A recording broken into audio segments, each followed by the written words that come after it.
Hello guys, नमस्कार दोस्तों। आपके अपने परिवार मैथ्स बाय निखिल दीक्षित में आप सभी का स्वागत एवं अभिनंदन है।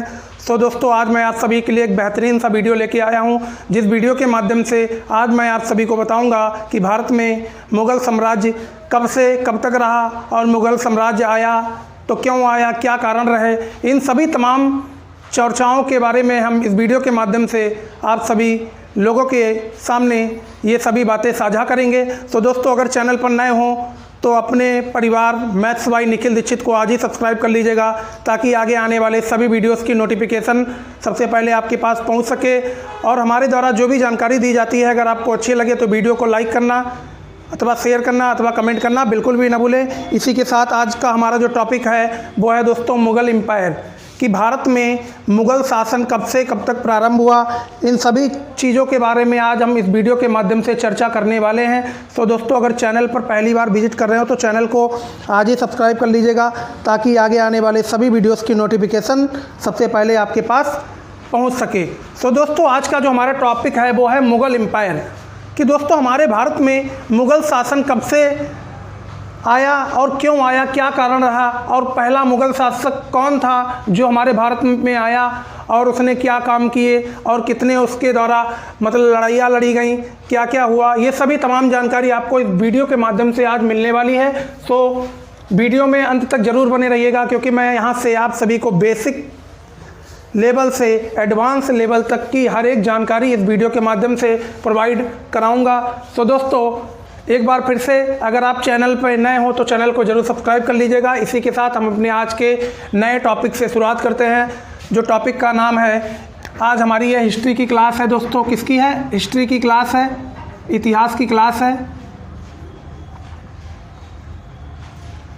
ये हमारी दोस्तों हिस्ट्री की क्लास है, जिसमें हम आज पढ़ेंगे क्या? मुग़ल एम्पायर पढ़ेंगे। मुग़ल एम्पायर आज दोस्तों पढ़ेंगे इस वीडियो के माध्यम से। मुग़ल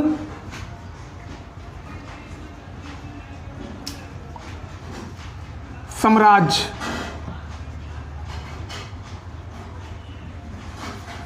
कि दोस्तों मुग़ल साम्राज्य कहाँ से कब से स्टार्ट होता है और सबसे पहला मुग़ल शासक कौन होता है जो दोस्तों हमारे भारत में आता है, ये सभी तमाम जानकारी आपको इस वीडियो के माध्यम से मिलने वाली है।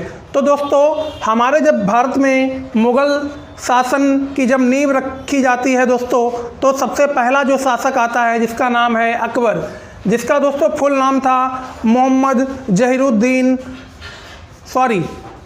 सबसे पहला दोस्तों मुग़ल शासक होता है जिसका नाम होता है मोहम्मद जहीरुद्दीन बाबर।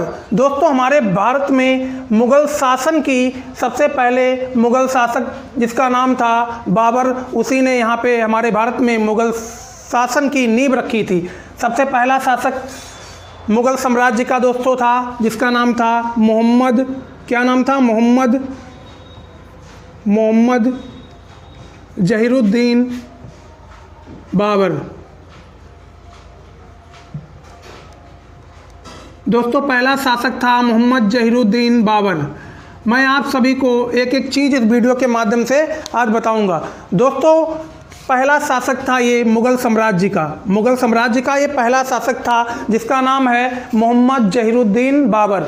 दोस्तों, इसके बारे में बताया ये जाता है कि ये बचपन से ही बहुत ही महत्वाकांक्षी था और मात्र 14 साल की उम्र में ही ये दोस्तों रहने वाला था अफ़गानिस्तान का। अफ़गानिस्तान में एक गांव पड़ता है जिसका नाम है फरगना। दोस्तों, ये फरगना का रहने वाला था। उसके बाद ये क्या करता है दोस्तों, आगे की जानकारी अभी मैं आपको इस वीडियो के माध्यम से बताता हूँ। दोस्तों, इसके बारे में ये बोला जाता है कि ये बचपन से ही बहुत ही महत्वाकांक्षी था और इसका मतलब मकसद था कि हम छोटे छोटे राज्यों को मतलब कब्जा कर लें, छोटे छोटे राज्यों पे कब्जा कर लें और उन पे अपना शासन करें। दोस्तों, ये फरगना गांव का रहने वाला था, तो ये सोचता था, मात्र 14 साल की उम्र में ही ये सोचा करता था कि हम छोटे छोटे आस पड़ोस के राज्यों में कब्जा कर लें, उसके बाद इस पर शासन करें। मतलब इसकी जो मानसिकता थी वो शुरुआत से ही बन गई थी शासन करने की। तो उसके आगे दोस्तों मैं आपको इनके बारे में और भी तमाम जानकारी देने वाला हूं कि मोहम्मद जहीरुद्दीन बाबर के पिताजी का नाम क्या था और इनकी माताजी का नाम क्या था और इनका जन्म कब हुआ था। तो दोस्तों इनका जो जन्म है वो हुआ था, इनका जन्म दोस्तों हुआ था 14 फरवरी को दोस्तों इनका जन्म हुआ था और सन क्या था दोस्तों 1483 था। दोस्तों इनका जन्म हुआ था 14 फरवरी 1483। दोस्तों मोहम्मद जहीरुद्दीन बाबर का जन्म होता है 14 फरवरी 1483 को इनका जन्म हुआ था। और दोस्तों इनके जन्म का स्थान क्या है, तो जन्म के स्थान का नाम है दोस्तों फरगना जन्म स्थान का नाम है दोस्तों। ये फरगना एक गांव पड़ता है, कहाँ पे पड़ता है दोस्तों, काबुल में पड़ता है। काबुल जो अफ़गानिस्तान की क्या है दोस्तों, कैपिटल है, जो मतलब अफ़गानिस्तान की राजधानी है।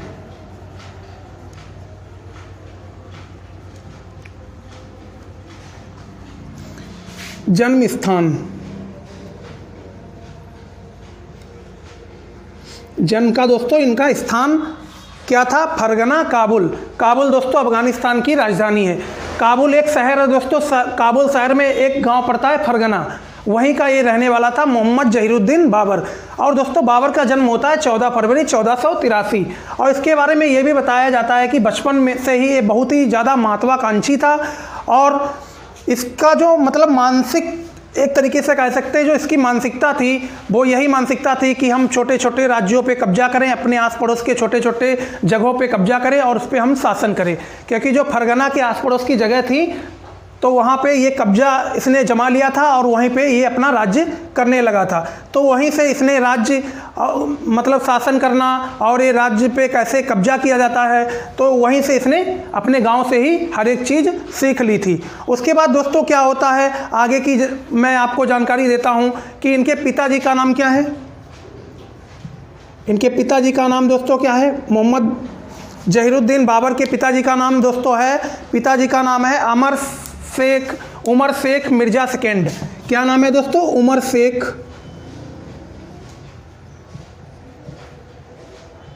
मिर्ज़ा सेकंड। दोस्तों इनके जो पिताजी का नाम है वो है उमर शेख मिर्ज़ा सेकंड।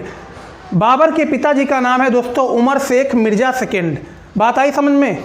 और इनकी दोस्तों माताजी का नाम क्या था, इनकी माताजी का नाम था दोस्तों ध्यान से देखिएगा, इनकी माताजी का नाम दोस्तों था कुतलग। क्या नाम था दोस्तों, कुतलग निगार खानूम, कुतलर निगार खानूम। इनकी माताजी का नाम था कुतलग निगार खानूम। इनकी माताजी का नाम था कुतलग निगार खानूम। बाबर की दोस्तों माताजी का नाम था कुतलग निगार खानूम और इनके पिताजी का नाम था उमर शेख मिर्ज़ा सेकंड। और इनका जन्म स्थान था फरगना जो हमारा काबुल में पड़ता है और काबुल दोस्तों राजधानी है अफ़गानिस्तान की। और इनका जन्म कब हुआ था, 14 फरवरी 1483। और ये पहले मुस्लिम शासक थे जिन्होंने भारत पे आक्रमण किया था। मुग़ल एम्पायर में दोस्तों पहले ये मुस्लिम शासक थे मोहम्मद जहीरुद्दीन बाबर, जिनका नाम है मोहम्मद जहीरुद्दीन बाबर। और इनका शासन कब से कब तक स्टार्ट चलता है दोस्तों, 1526 से 1530 तक इनका क्या चलता है, शासन चलता है। और दोस्तों कहा जाता है कि मोहम्मद जहीरुद्दीन बाबर ने अपने शासनकाल में एक भी युद्ध हारे नहीं, एक भी लड़ाइयाँ इन्होंने हारी नहीं। मतलब एक भी लड़ाइयों में इनकी क्या हुई, एक भी लड़ाइयों में इनकी पराजय नहीं हुई, कोई भी लड़ाइयों में इनकी पराजय नहीं हुई। और दोस्तों इन्हें क्या बोला जाता है, इन्हें फाउंडर ऑफ मुग़ल एम्पायर, इन्हें ये भी बोला जाता है फाउंडर ऑफ मुग़ल एम्पायर। क्योंकि दोस्तों पहले मुस्लिम शासक थे जो भारत में आए थे, इसी के लिए हम इन्हें बोलते हैं फाउंडर ऑफ मुग़ल एम्पायर। इन्हें हम फाउंडर बोलते हैं। मुग़ल एम्पायर का दोस्तों इन्हें हम फाउंडर बोलते हैं। इतनी चीज़ आपको समझ में आ चुकी होगी। अब दोस्तों इनकी ऑटोबायोग्राफी क्या है, इनकी ऑटोबायोग्राफी दोस्तों है, उसका नाम क्या है, ऑटोबायोग्राफी का नाम है बाबरनामा।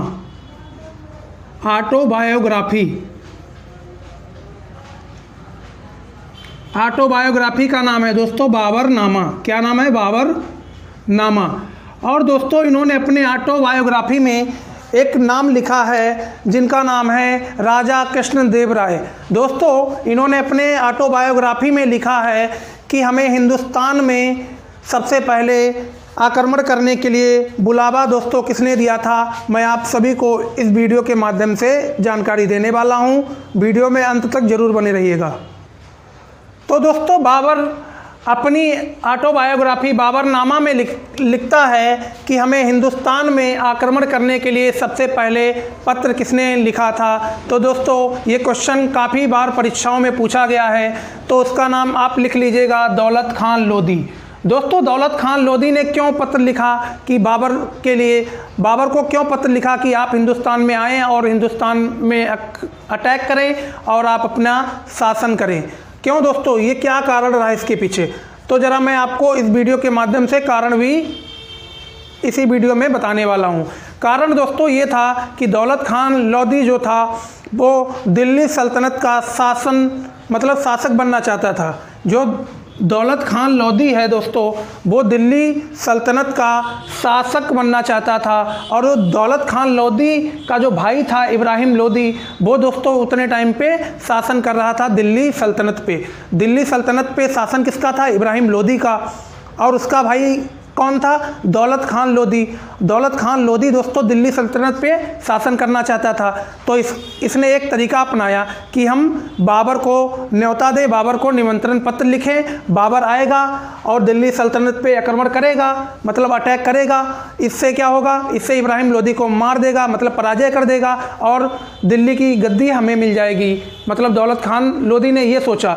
यही सोच के उसने बाबर को निमंत्रण दिया कि आप आइए और दिल्ली सल्तनत पे अटैक करिए। उसके बाद बाबर दोस्तों यहाँ पे आता है। उसके बाद ये दिल्ली सल्तनत पे मतलब अटैक करता है। बाबर दिल्ली सल्तनत मतलब विजय भी हासिल कर लेता है। उसके बाद दौलत खान लोधी क्या सोचता है कि अब बाबर ने तो मतलब दिल्ली सल्तनत पे अटैक करके उसे मतलब जीत लिया है। उसके बाद हो सकता बाबर हमको सत्ता दे दे, मतलब शासन करने को हमको दे दे। लेकिन दौलत खान लोधी यही सोचते रहे कि बाबर अब बुलाएगा, कल बुलाएगा, परसों बुलाएगा, नरसों बुलाएगा। लेकिन बाबर ने एक बार भी दौलत खान लोधी से नहीं कहा कि आप आइए और दिल्ली सल्तनत पे राज्य करिए। तो ये चीज़ आपको दोस्तों स्टोरी समझ में आ चुकी होगी। ये चीज़ आपको आसानी से समझ में आ चुकी होगी। और दोस्तों ये भी पूछ लिया जाता है कि जो बाबर है इसकी ऑटोबायोग्राफी है बाबरनामा, ये कौन सी भाषा में लिखी गई है? तो ये दोस्तों तुर्क भाषा में लिखी गई है।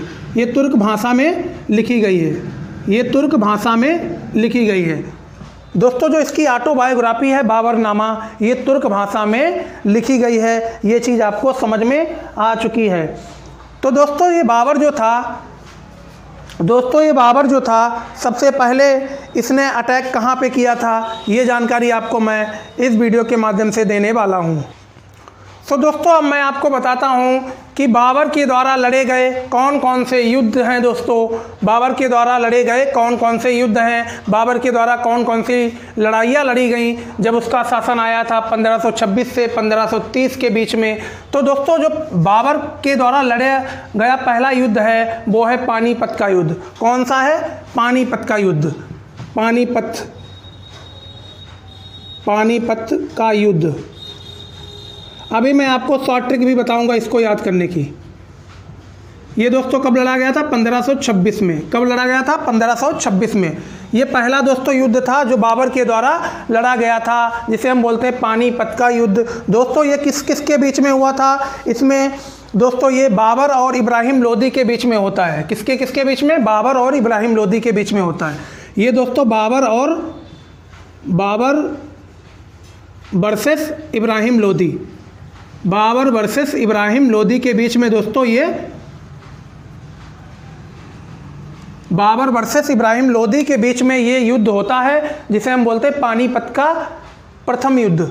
पानीपत का प्रथम युद्ध दोस्तों पानीपत का प्रथम युद्ध 1526 में होता है, जो बाबर और इब्राहिम लोधी के बीच लड़ा जाता है, जिसमें बाबर की क्या होती है? जीत होती है। बाबर की दोस्तों क्या होती है, बाबर की होती है जीत, और इसमें इब्राहिम लोदी की हार हो जाती है। इब्राहिम लोदी दोस्तों वही इब्राहिम लोदी है जो दौलत खान लोदी का भाई था, और दौलत खान लोदी ने ही बाबर को निमंत्रण दिया था कि आप आइए भारत में, और भारत में आके आप दिल्ली सल्तनत पे अटैक करिए, दिल्ली सल्तनत को आप जीत लीजिए, उसके बाद दिल्ली सल्तनत पे हमें बैठाल दीजिए। मतलब दौलत खान लोदी ने ये सोचा था। ये इब्राहिम लोदी है, लोदी जो है दोस्तों ये दौलत खान लोदी का भाई था। इतनी चीज़ आपको समझ में आ चुकी होगी। पानीपत का प्रथम युद्ध दोस्तों 1526 में हुआ था, बाबर और इब्राहिम लोदी के बीच लड़ा गया था, जिसमें बाबर की जीत होती है। तो दूसरा युद्ध दोस्तों क्या है? दूसरा युद्ध दोस्तों जो बाबर के द्वारा लड़ा गया था वो है दोस्तों battle of Khanwa. Battle of खानवा,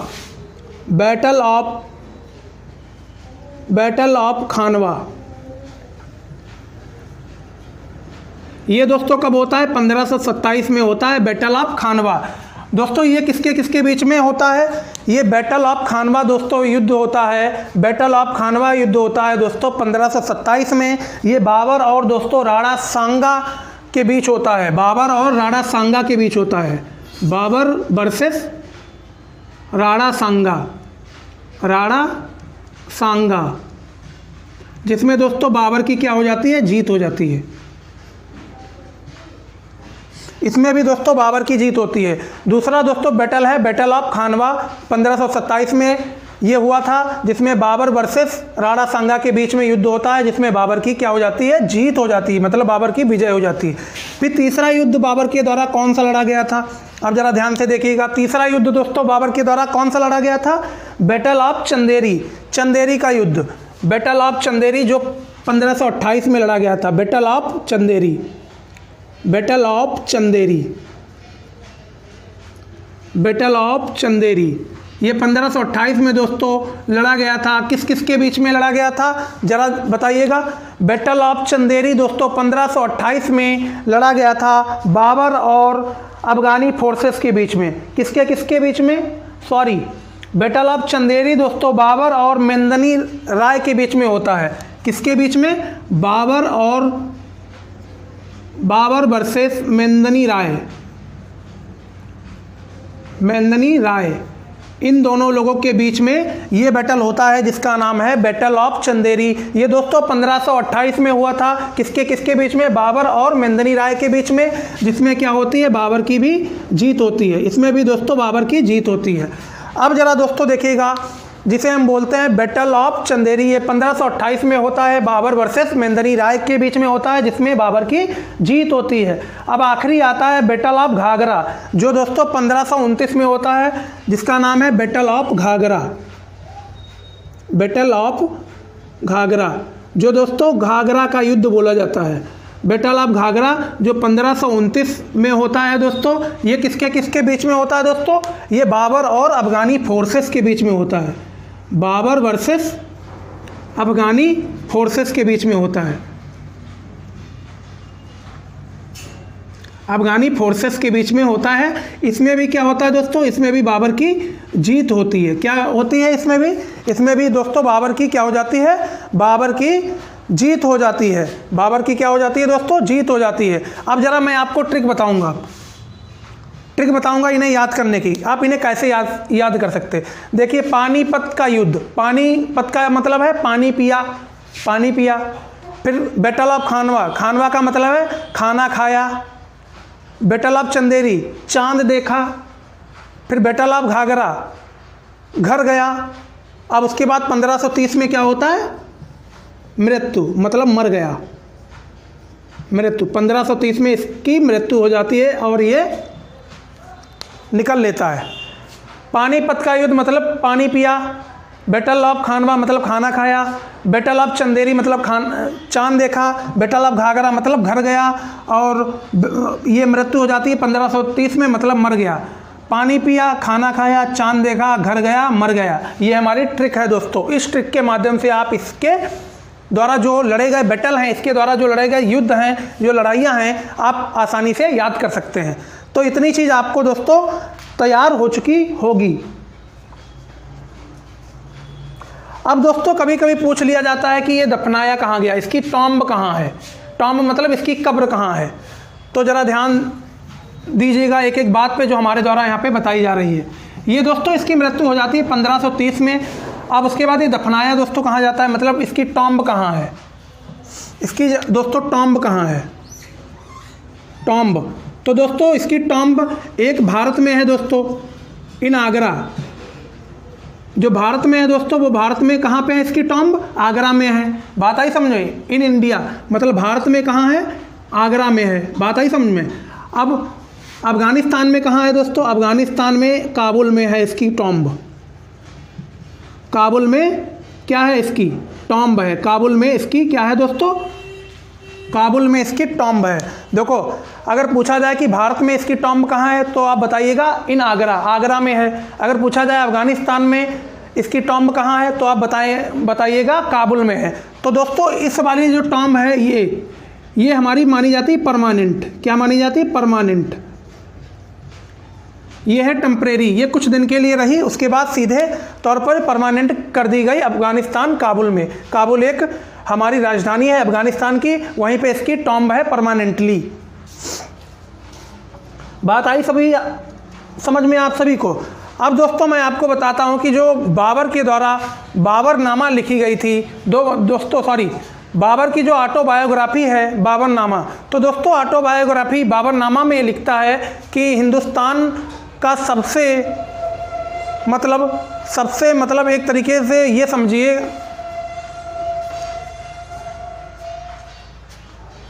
ऐसे समझ लीजिए कि हिंदुस्तान का सबसे शक्तिशाली शासक किसे माना है।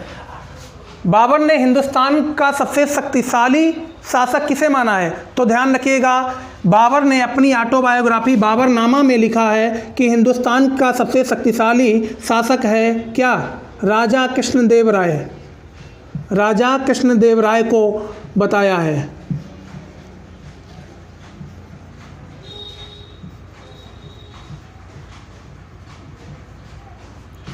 दोस्तों सबसे शक्तिशाली शासक अपने ऑटोबायोग्राफी में बाबर ने बताया है कि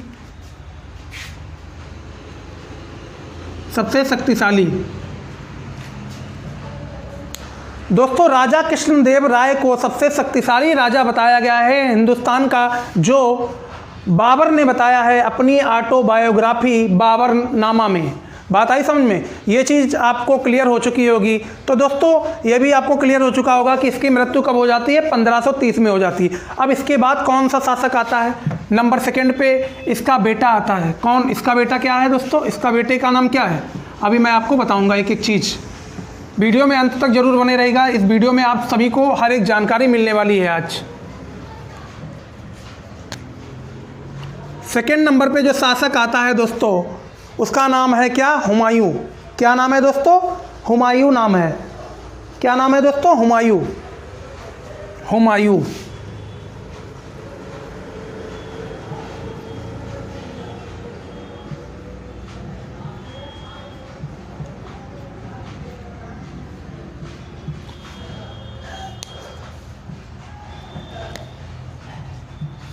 जो नेक्स्ट शासक है दोस्तों हुमायूं, ये दोस्तों क्या था, ये बाबर का क्या था दोस्तों, बाबर का ये बेटा था। बाबर का क्या था, बाबर का बेटा था दोस्तों। 1530 में बाबर की जब मृत्यु हो जाती है उसके बाद कौन आता है दोस्तों, उसके बाद आता है शासन करने हुमायूं, और इसका शासन पहले रहता है दोस्तों 1530 से 1540 तक। 1530 से 1540 तक। उसके बाद दोस्तों इसका शासन कब रहता है, 1555 से 1556। 1555 से 1556 के बीच। अब जरा देखिएगा, अब आप ये क्वेश्चन करेंगे कि यहाँ पे देखिए 1530 से 1540 तक इसका शासन रहा, उसके बाद बीच में गैप क्यों आया, उसके बाद इसका शासन आया 1555 से 1556। तो मैं आपको हर एक स्टोरी इसके बारे में अभी आगे चर्चा करने वाला हूँ। तो दोस्तों देखिए, बाबर की मृत्यु होने के बाद उसका बेटा आता है हुमायूं। हुमायूं शासन करने लगता है। हुमायूं कब तक शासन करता है, 1530 से 1540 के बीच शासन करता है। उसके बाद 1555 से 1556 के बीच शासन करता है। अब दोस्तों उसके बाद ज़रा देखिएगा इसके बारे में और भी बेहतरीन सी चीज़ें। फिर दोस्तों इसके आने के बाद ही क्या होता है दोस्तों, 1531 में एक बैटल हो जाता है जिसका नाम है, क्या नाम है दोस्तों, battle of Devra. Battle of Devra नामक एक बैटल हो जाता है, battle of Devra, battle of देवरा,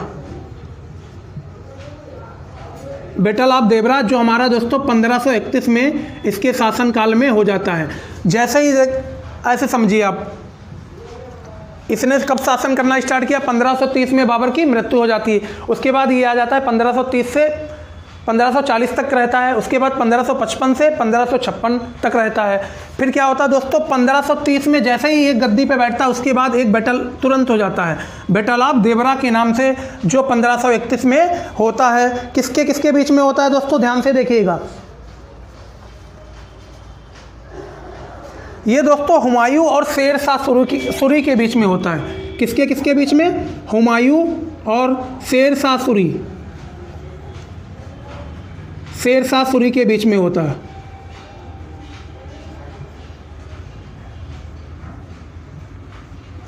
दोस्तों जरा ध्यान से देखिएगा, बैटल ऑफ देवरा जो 1531 में होता है, किसके किसके बीच में, हुमायूं और शेर शाह सूरी के बीच में दोस्तों होता है। इसमें क्या होता है, इसमें दोस्तों किसकी जीत होती है, इसमें हुमायूं की क्या हो जाती है, जीत हो जाती है। हुमायूं की क्या हो जाती है दोस्तों, जीत हो जाती है। ये चीज़ आपको आसानी से क्लियर हो चुकी होगी। तो दोस्तों इसमें किसकी जीत हो जाती है, हुमायूं की जीत हो जाती है। और उसके बाद दोस्तों ये क्या करता है, 1533 में इसने 2 शहरों की स्थापना की। क्या करता है दोस्तों, 2 शहरों की स्थापना करता है दोस्तों,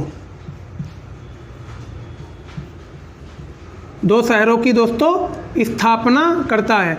तो पहला शहर कौन सा है दोस्तों, पहला शहर है क्या, पहला शहर कौन सा है, दीन पनाह सिटी,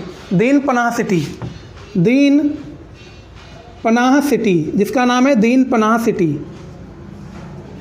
क्या नाम है दोस्तों, दीन पनाह सिटी पहला शहर है, जिसकी स्थापना किसने की थी, हुमायूं ने की थी 1533 में। और उसके बाद दोस्तों और किसकी ये स्थापना करता है, शेर ए मंडल। उसके बाद दोस्तों ये शेर ए मंडल एक लाइब्रेरी बनवाता है, शेर ए मंडल एक लाइब्रेरी बनवाता है। क्या बनवाता है, लाइब्रेरी बनवाता है। उसके बाद ये शेर ए मंडल एक लाइब्रेरी बनवाता है। क्या बनवाता है दोस्तों, शेर ए मंडल एक लाइब्रेरी बनवाता है। 1533 में इसने शहरों की स्थापना की। पहला शहर है दीन पनाह सिटी और इसने एक लाइब्रेरी भी बनवाई जिसका नाम है शेर ए मंडल। ये चीज़ आपको क्लियर हो चुकी होगी। तो दोस्तों हमारे द्वारा जो भी जानकारी दी जा रही है, अगर आपको अच्छी लगे तो वीडियो को लाइक करना, शेयर करना बिल्कुल भी ना भूलें। उसके बाद दोस्तों बैटल ऑफ चौसा का होता है, बैटल ऑफ चौसा कब होता है दोस्तों, बैटल ऑफ चौसा हमारा होता है, battle of Chausa, battle of Chausa. ये दोस्तों 1539 में बैटल ऑफ चौसा का होता है, 1539 में, जिसमें दोस्तों किसके किसके बीच में युद्ध होता है, हुमायूं और शेर शाह सूरी के बीच में दोबारा से क्या होता है, बैटल होता है। हुमायूं वर्सेस शेर शाह सूरी, किसके किसके बीच, शेर शाह सूरी और हुमायूं के बीच में दोबारा से, हुमायूं और शेर शाह सूरी के बीच में दोबारा से युद्ध होता है। और उसमें शेर शाह सूरी क्या करता है, शेर शाह सूरी दोस्तों हुमायूं पे अटैक कर देता है, जिसमें रिजल्ट क्या आता है, परिणाम क्या आता है, हुमायूं की हार हो जाती है। हुमायूं की क्या हो जाती है, हुमायूं की हार हो जाती है। उसके बाद हार होने के बाद हुमायूं क्या करता है, देश छोड़ देता है। देश क्या कर देता है, छोड़ देता है, देश छोड़ देता है। दोस्तों बैटल ऑफ चौसा 1539 में होता है, किसके किसके बीच, हुमायूं और शेर शाह सूरी के बीच में, जिसमें शेर शाह सूरी की जीत हो जाती है और हुमायूं की हार हो जाती है।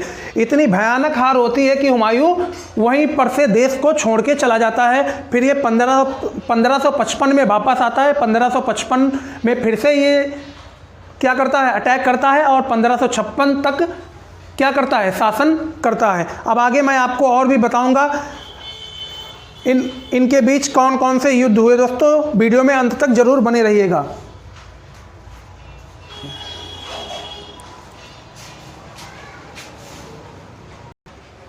फिर दोस्तों इसके बाद क्या होता है दोस्तों, बैटल ऑफ कन्नौज। क्या होता है दोस्तों, बैटल ऑफ कन्नौज। क्या होता है दोस्तों, बैटल ऑफ कन्नौज होता है। क्या होता है, बैटल ऑफ कन्नौज। अब ज़रा देखिएगा, बैटल ऑफ कन्नौज होता है, कब होता है दोस्तों ये बैटल? ये होता है 1540, बैटल ऑफ कन्नौज, जिसका नाम है बैटल ऑफ कन्नौज।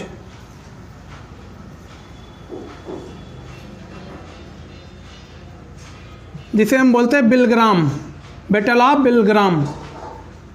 इसमें दोस्तों क्या होता है, किसके किसके बीच में होता है? ये हुमायूं और शेरशाह सूरी, हुमायूं वर्सेस शेरशाह सूरी के बीच में दोस्तों ये युद्ध होता है, जिसमें क्या होता है, हुमायूं दोबारा जिसमें क्या होता है दोस्तों, शेरशाह सूरी दोबारा से हुमायूं को हरा देता है। देखिए पहले इसमें हराता है बैटल ऑफ चौसा में 1539 में जो होता है, इसमें शेरशाह सूरी हुमायूं को हरा देता है। फिर क्या होता है, बैटल ऑफ कन्नौज, जिसे हम बिलग्राम के भी नाम से जानते हैं, इसमें भी हुमायूं और शेरशाह सूरी के बीच में युद्ध होता है, जिसमें शेरशाह सूरी हुमायूं को दोबारा से क्या कर देता है, हरा देता है। ये चीज़ आपको आसानी से समझ में आ गई होगी। फिर उसके बाद दोस्तों क्या होता है, अब यहाँ पे देखिएगा, बैटल ऑफ कन्नौज के बाद दोस्तों इसका शासन यहाँ के बाद ख़त्म हो जाता है, मतलब 1530 से 1540 तक इसका शासन ख़त्म हो जाता है। उसके बाद क्या होता है दोस्तों, उसके बाद की कहानी भी आपको यहीं पे बता देते हैं।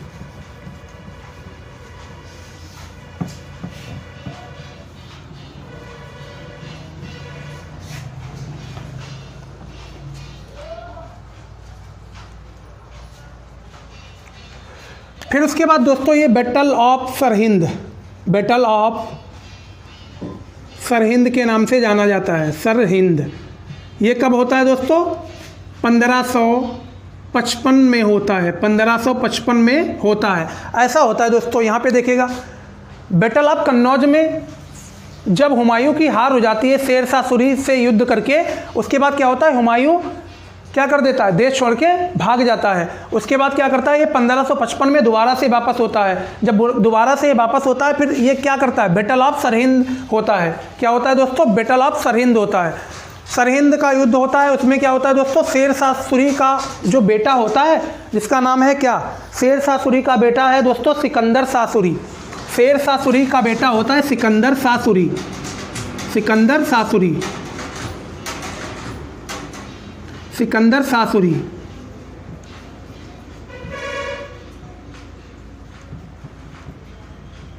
अब जरा ध्यान से देखिएगा, यहाँ पे देखिएगा 1555 में फिर से ये हुमायूं वापस आता है। उसके बाद क्या करता है, सिकंदर शाह सूरी जो शेरशाह सूरी का बेटा होता है, इससे क्या करता है, युद्ध करता है, जिसमें सिकंदर शाह सूरी को ये क्या कर देता है, हरा देता है। जिसमें हुमायूं फिर से ये क्या कर लेता है, जीत हासिल कर लेता है। फिर से ये हुमायूं जीत जाता है, फिर जीत जाता है। फिर 1556 तक ये क्या करता है, शासन करने लगता है। मतलब एक ही साल ये शासन कर पाता है दोस्तों। क्या कर पाता है, एक ही साल मात्र शासन कर पाता है। फिर उसके बाद दोस्तों इसकी क्या हो जाती है, मृत्यु हो जाती है। कब मृत्यु हो जाती है, मृत्यु इसकी हो जाती है 1556 में। इसकी मृत्यु हो जाती है 1556 में। 1556 में दोस्तों इसकी हुमायूं की क्या हो जाती है, मृत्यु हो जाती है। ये चीज़ आपको बेहतरीन तरीके से समझ में आ चुकी होगी।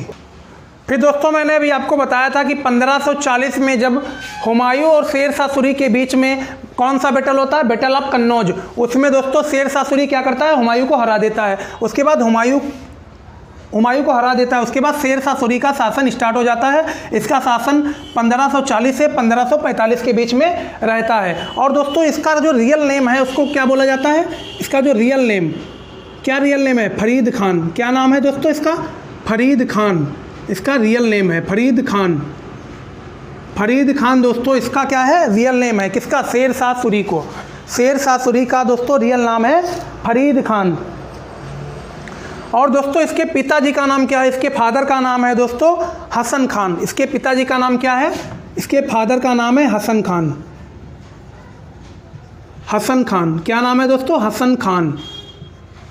इसके पिताजी का नाम है हसन खान, मतलब इसके फादर का नाम है दोस्तों हसन खान।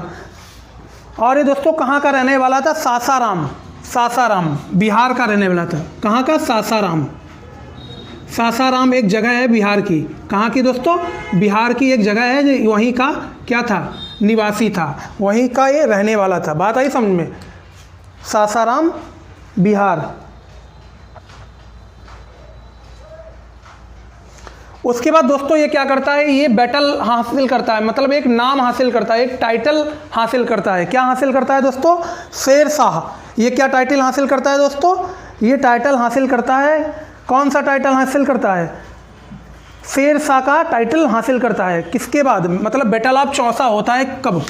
बैटल ऑफ चौसा दोस्तों 1539 में होता है। अभी बताते हैं आपको पूरी स्टोरी।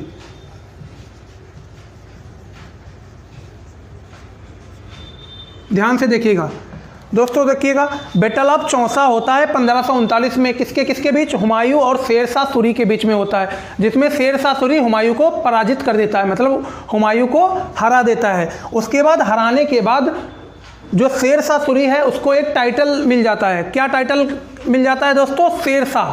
क्या टाइटल मिल जाता है? शेर शाह का टाइटल मिल जाता है। शेर शाह का टाइटल मिल जाता है, टाइटल इसको मिल जाता है। कब मिल जाता है? बैटल ऑफ चौसा के बाद इसको शेर शाह का टाइटल मिल जाता है। बात आई समझ में? किसके द्वारा मिल जाता है? जनता के द्वारा। अब दोस्तों कभी कभी पूछ लिया जाता है कि ये जो शासक था शेर शाह सूरी, इसके ज़माने में कौन सी मुद्रा चलती है? तो ध्यान रखिएगा, इसके ज़माने में मुद्रा दोस्तों रुपया चलती थी। रुपया चलती थी। क्या चलती थी? रुपया, जो दोस्तों 178 ग्राम सिल्वर के बराबर थी। 178 ग्राम सिल्वर के बराबर थी, सॉरी 178 ग्रेन सिल्वर के बराबर थे। क्या? 178 ग्रेन सिल्वर के बराबर थी। दोस्तों जो रुपया थी, इसके ज़माने में जो मुद्रा चलती थी, इसके शासनकाल में जो मुद्रा चलती थी, शेर शाह सूरी के द्वारा ये मुद्रा चलाई गई थी जिसका नाम है रुपया। ये 178 ग्रेन सिल्वर के इक्वल थी। बात आई समझ में? 178 ग्रेन सिल्वर के बराबर थी। दोस्तों मलिक मोहम्मद जैसी ने इन्हीं के समय में एक रचना की थी जिसका नाम है पद्मावत। मलिक मोहम्मद जैसी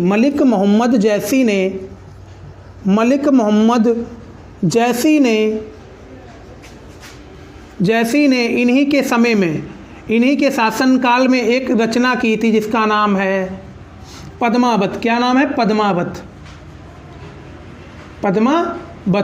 ये चीज़ आपको आसानी से समझ में आ चुकी होगी। एक राइटर थे मलिक मोहम्मद जैसी, इन्होंने ही रचना की थी किसकी? पद्मावत की। किसके शासनकाल में? शेर शाह सूरी के शासनकाल में। ये चीज़ आपको समझ में आ चुकी होगी। और दोस्तों ये भी ध्यान रखिएगा, 2 तरह के मेटल के सिक्के भी किसने चलाए थे? शेर शाह सूरी ने चलाए थे। 2 तरीके के मेटल के सिक्के, 2 तरह के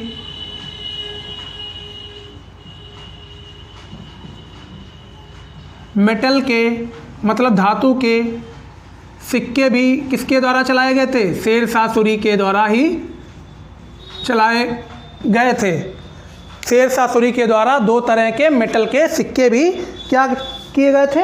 चलाए गए थे। पहला है दोस्तों गोल्ड, दूसरा है सिल्वर।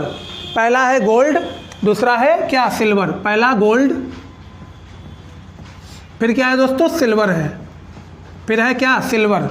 गोल्ड है और सिल्वर है। ये 2 प्रकार के सिक्के किसके द्वारा चलाए गए थे? शेर शाह सूरी के द्वारा चलाए गए थे। अब इसके द्वारा क्या क्या दोस्तों काम कराया गया और कौन कौन सी बिल्डिंग्स बनवाई गई, ये भी ध्यान रखिएगा। अब हमारे द्वारा आपको बताई जा रही है हर एक चीज़ इस वीडियो के माध्यम से। तो दोस्तों अगर जानकारी अच्छी लगी हो तो वीडियो को लाइक करना, चैनल को सब्सक्राइब करना बिल्कुल भी ना भूले। अब मैं आपको बताऊंगा कि इसके द्वारा क्या क्या काम कराया गया था और इसके द्वारा क्या क्या मतलब कौन कौन सी बिल्डिंग बनवाई गई थी।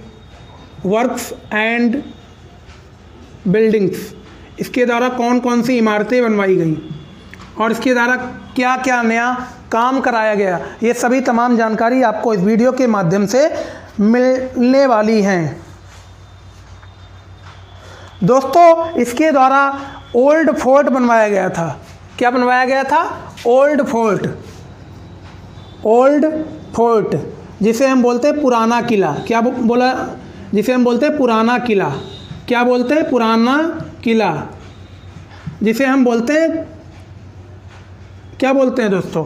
पुराना किला बोलते हैं। क्या बोलते हैं दोस्तों, ओल्ड फोर्ट किसके द्वारा बनवाया गया था, शेर शाह सूरी के द्वारा बनवाया गया था, जिसे हम बोलते हैं पुराना किला। और इसे हम क्या बोलते हैं, इसे हम क्या दोस्तों बोलते हैं, ध्यान देखिए, किला ए कुहाना, किला ए कुहाना इसे हम बोलते हैं। क्या बोलते हैं, किला ए कुहाना बोलते हैं। बात आई समझ में। शेर शाह सूरी के द्वारा क्या बनवाया गया था, ओल्ड फोर्ट, जिसे हम बोलते हैं पुराना किला, जिसका नाम है दोस्तों किला ए कुहाना। क्या नाम है दोस्तों, किला ए कुहाना। और दोस्तों सड़क ए आजम, इसका नाम है, सेकंड है दोस्तों, पहला वर्क इसका था ओल्ड फोर्ट बनवाना, और दूसरा नाम था दोस्तों सड़क ए आजम। क्या नाम था दोस्तों, सड़क ए आजम। ये इसके द्वारा क्या बनवाई गई थी, ये इसके द्वारा दोस्तों सड़क बनवाई गई थी। क्या बनवाई गई थी, सड़क बनवाई गई थी दोस्तों। इसी को हम क्या बोलते हैं, इसी का नाम ब्रिटिशर्स ने क्या रखा है दोस्तों, जीटी रोड रखा है। क्या बोला है, जीटी रोड, जीटी रोड। इसी को ब्रिटिशर्स ने, मतलब अंग्रेज़ों ने जीटी रोड का नाम दिया। दोस्तों ये जो सड़क ए आजम है, जो जीटी रोड है, ये कहाँ से आती है, ये दोस्ती बांग्लादेश, ये बांग्लादेश का एक गांव है सोनार गांव। बांग्लादेश का एक गांव है सोनार गांव। यहाँ से होते हुए दोस्तों भारत को काटती हुई ये पेशावर जाती है। पेशावर मतलब पाकिस्तान में जाती है।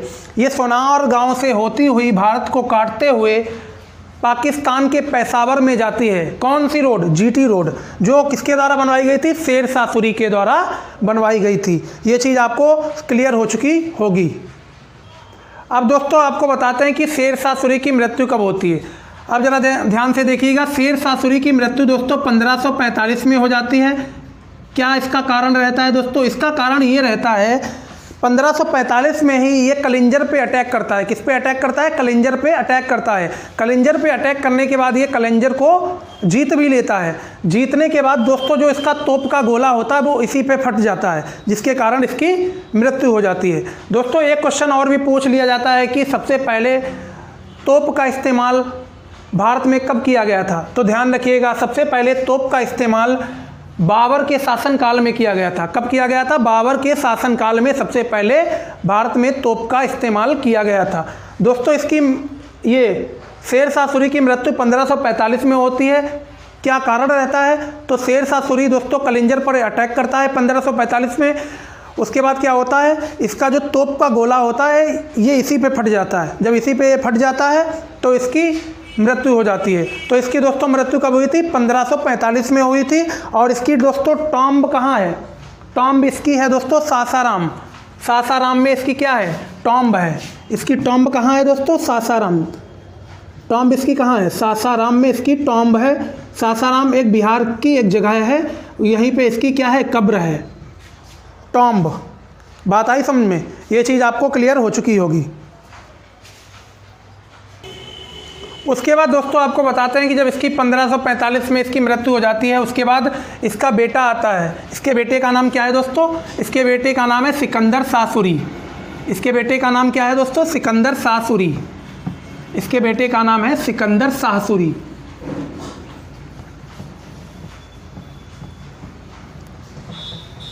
इसके बेटे का नाम है सिकंदर शाह सूरी।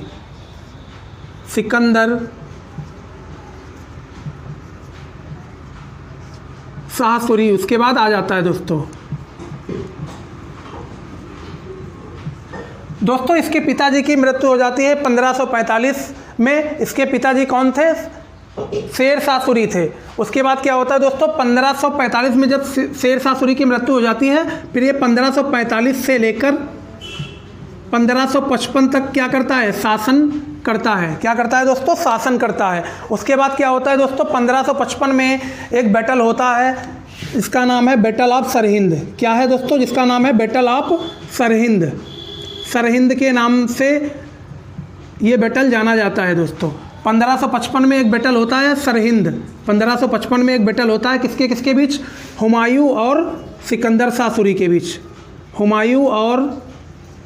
हुमायूं वर्सेस सिकंदर शाह सूरी। सिकंदर शाह सूरी इन दोनों के बीच में ये बैटल होता है और इसका रिजल्ट दोस्तों क्या निकलता है, इसका परिणाम ये निकलता है कि जो हुमायूं है वो सिकंदर शाह सूरी को क्या कर देता है, पराजित कर देता है और हुमायूं वहाँ पे जीत हासिल कर लेता है। क्या कर लेता है, जीत हासिल कर लेता है। उसके बाद दोस्तों क्या होता है, सिकंदर शाह सूरी दोस्तों 1545 से 1555 तक शासन करता है। 1555 में एक बैटल होता है जिसका नाम है बैटल ऑफ सरहिंद।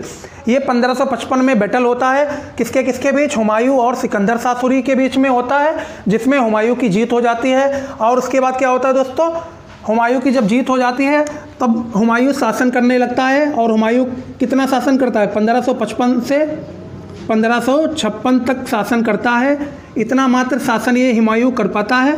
उसके बाद क्या होता है दोस्तों, 1556 में इसकी क्या हो जाती है, इसकी क्या हो जाती है, मृत्यु हो जाती है। किसकी मृत्यु हो जाती है, 1556 में किसकी मृत्यु हो जाती है, हुमायूं की मृत्यु हो जाती है। हुमायूं की मृत्यु हो जाती है। क्या दोस्तों कारण रहा कि हुमायूं की मृत्यु हो जाती है, दोस्तों हुमायूं के द्वारा एक लाइब्रेरी बनवाई गई थी, शेर ए मंडल लाइब्रेरी। हुमायूं के शासनकाल में एक लाइब्रेरी बनवाई गई थी, शेर ए मंडल लाइब्रेरी। उसी लाइब्रेरी की सीढ़ियों पे चढ़ते वक्त क्या होता है, हुमायूं गिर जाता है, जिससे उसकी क्या होती है, मृत्यु हो जाती है। तो 1556 में इसकी क्या हुई, मृत्यु हो गई। बात आई समझ में, यहाँ तक हर एक चीज़ आपको क्लियर हो चुकी होगी। और दोस्तों ये सिकंदर शाह सूरी जो शेर शाह सूरी का बेटा है, इसने कुछ खास तो वर्क और बिल्डिंग के बारे में कुछ काम तो किया नहीं, तो इसके बारे में मात्र इतनी ही डिटेल है, यही आपके लिए इम्पॉर्टेंट है। अब मैं आगे शासनकाल पे चलता हूँ दोस्तों, आगे देखते हैं कि कौन मुग़ल शासक आता है। उसके बाद दोस्तों अगला शासक आता है अकबर। क्या आता है दोस्तों, अकबर। उसका नाम क्या है दोस्तों, अकबर।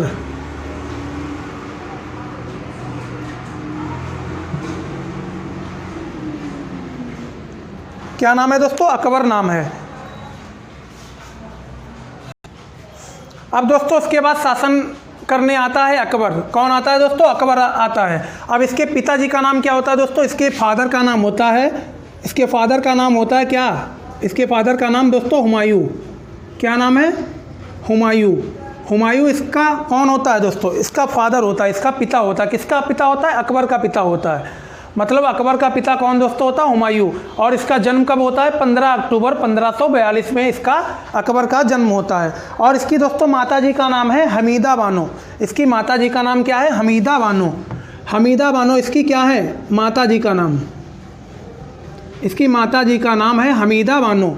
इसकी माता जी का नाम क्या है दोस्तों, हमीदा बानो इसकी माता जी का नाम है। ये चीज़ आपको क्लियर हो चुकी होगी। अब उसके बाद दोस्तों क्या होता है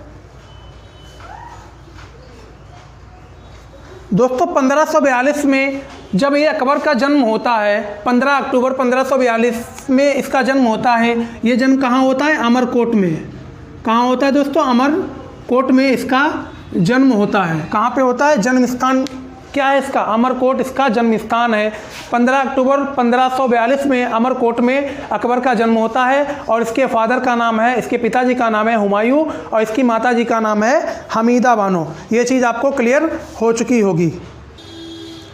अब दोस्तों यहाँ पे ध्यान देने वाली चीज़ है, जब ये अकबर शासन करने लगता है तो दोस्तों इसकी मात्र उम्र कितनी होती है, मात्र 14 साल, मात्र 14 वर्ष। 14 वर्ष इसकी उम्र होती है जब ये अकबर दोस्तों शासन मतलब गद्दी पे बैठ जाता है, ये शासन करने लगता है। उसके बाद दोस्तों ये जैसे ही शासन करने लगता है, एक इसके लाइफ में टर्निंग पॉइंट आता है। कौन सा टर्निंग पॉइंट, अब वो टर्निंग पॉइंट दोस्तों 1556 में आता है, जिसका नाम है 1556 में दोस्तों एक टर्निंग पॉइंट आता है जिसे हम बोलते हैं बैटल ऑफ पानीपत सेकेंड, द्वितीय पानीपत का युद्ध। बैटल ऑफ पानीपत, पानीपत का द्वितीय युद्ध, बैटल ऑफ पानीपत सेकेंड मतलब पानीपत का द्वितीय युद्ध। पानीपत का द्वितीय युद्ध दोस्तों होता है बैटल ऑफ पानीपत। ये सेकेंड बैटल ऑफ पानीपत है दोस्तों। ये किसके किसके बीच में लड़ा जाता है, अकबर और किसके बीच में, अकबर वर्सेस हेमू के बीच में। किसके बीच में, हेमू।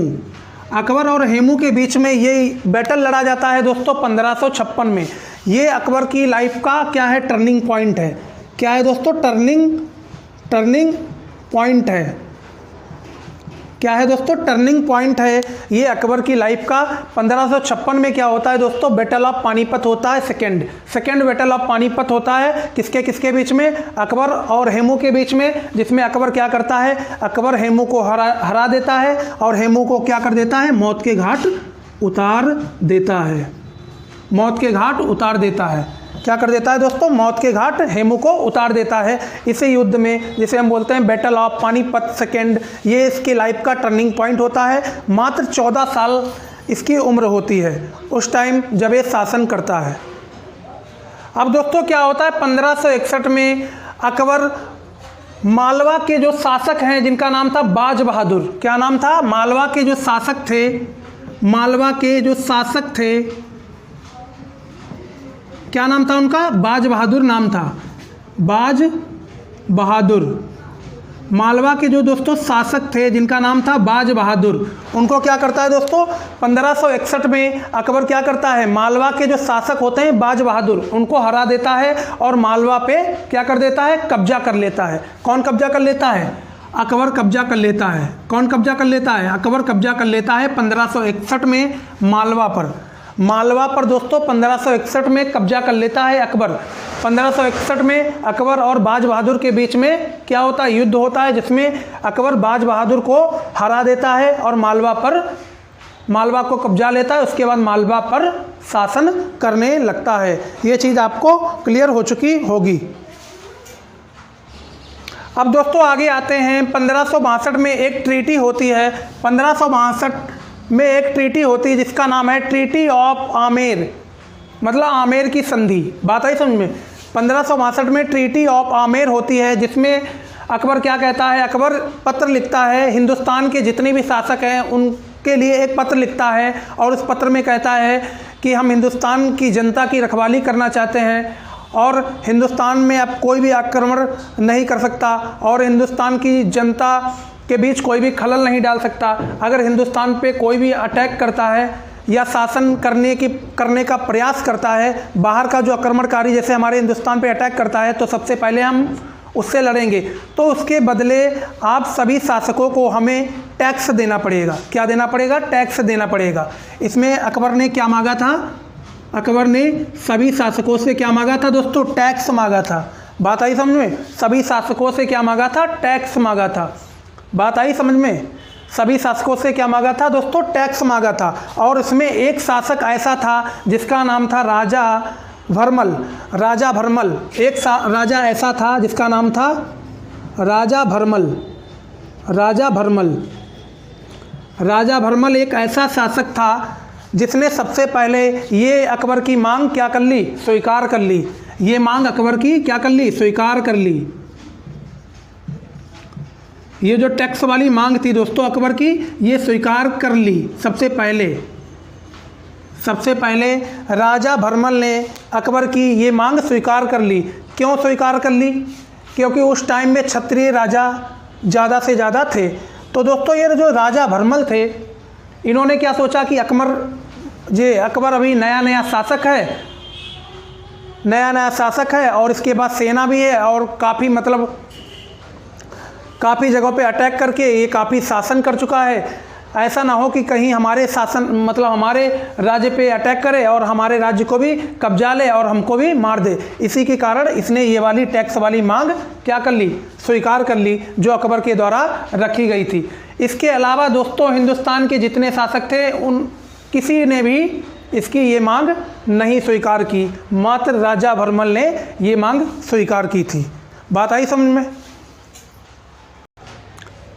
फिर दोस्तों 1576 में हल्दी घाटी का युद्ध होता है। हल्दी घाटी का युद्ध क्या होता है, हल्दी घाटी।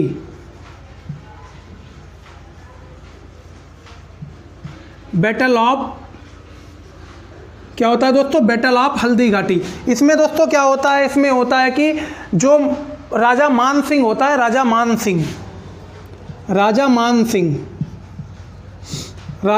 सिंह किसको हरा देता है दोस्तों, महाराणा प्रताप को हरा देता है। राजा मान सिंह महाराणा प्रताप को हरा देता है, पर हमारे इतिहास में लिखा गया है कि अकबर ने महाराणा प्रताप को हराया। हमारे इतिहास में दोस्तों क्या लिखा है? अकबर ने महाराणा प्रताप को हराया, पर हकीकत में राजा मान सिंह ने महाराणा प्रताप को पराजित किया था। अब जरा दोस्तों ध्यान से देखिएगा, ये राजा मान सिंह कौन है? जो राजा मान सिंह है दोस्तों, ये जो अकबर की वाइफ थी, अकबर की जो वाइफ थी दोस्तों, अकबर की जो वाइफ थी, ये राजा मान सिंह की क्या थी? बुआ जी थी। राजा मान सिंह की क्या थी दोस्तों? बुआ जी थी। और ये राजा मान सिंह ने किसको हराया दोस्तों? राजा मान सिंह ने किसको हराया? महाराणा प्रताप को हराया, पर हमारे इतिहास में लिखा गया है कि अकबर ने महाराणा प्रताप को हराया। ये चीज़ समझ में आ चुकी होगी। हमारे द्वारा दोस्तों जो भी जानकारी दी जा रही है, अगर आपको अच्छी लगे तो वीडियो को लाइक करना, शेयर करना, कमेंट करना बिल्कुल भी ना भूलें, और चैनल पर अगर नए हो तो चैनल को ज़रूर सब्सक्राइब कर लीजिएगा। अब दोस्तों इसके द्वारा कुछ कार्य भी कराया गया और इसके द्वारा कुछ मतलब महल भी, मतलब ये बिल्डिंग्स भी बनवाई गई। तो कौन कौन सी बिल्डिंग्स इसके द्वारा बनवाई गई, अकबर के द्वारा बनवाई गई, और कौन कौन से कार्य किए गए, कौन कौन से प्रमुख कार्य किए गए अकबर के द्वारा, ये सभी चीज़ें इस वीडियो के माध्यम से आप सभी के सामने चर्चा करूंगा। तो दोस्तों इसके द्वारा जो प्रथम काम था वो क्या था दोस्तों? स्लेवरी सिस्टम को इसने क्या किया? रिमूव कर दिया। स्लेवरी सिस्टम, स्लेवरी सिस्टम का मतलब है गुलाम प्रथा। क्या दोस्तों? गुलाम प्रथा को इसने पूरी तरह से ख़त्म कर दिया। गुलाम प्रथा को इसने पूरी तरह से ख़त्म कर दिया। बात आई समझ में? सबसे पहला इसका जो काम था वो था स्लेवरी सिस्टम, मतलब गुलाम प्रथा को इसने पूरी तरह से क्या कर दिया? ख़त्म कर दिया। पूरी तरह से ख़त्म कर दिया। अब दोस्तों आता है 1563। ये दोस्तों 1562 में होता है, 1562 में इसने कार्य किया था। अब आता है 1563। 1563 में इसका एक कार्य और होता है दोस्तों, इसके द्वारा अकबर के द्वारा किया जाता है। 1562 में दोस्तों क्या किया इसने? स्लेवरी सिस्टम को पूरी तरह से ख़त्म कर दिया, मतलब गुलाम प्रथा जो थी उसको पूरी तरह से क्या कर दिया? ख़त्म कर दिया। अब दोस्तों 1563 में क्या होता है? जो तीर्थ यात्रा कर होता है, जो तीर्थ यात्रा जो कर होता है, तीर्थ यात्रा टैक्स जिसे हम बोलते हैं तीर्थ यात्रा टैक्स, मतलब टूरिस्ट टैक्स।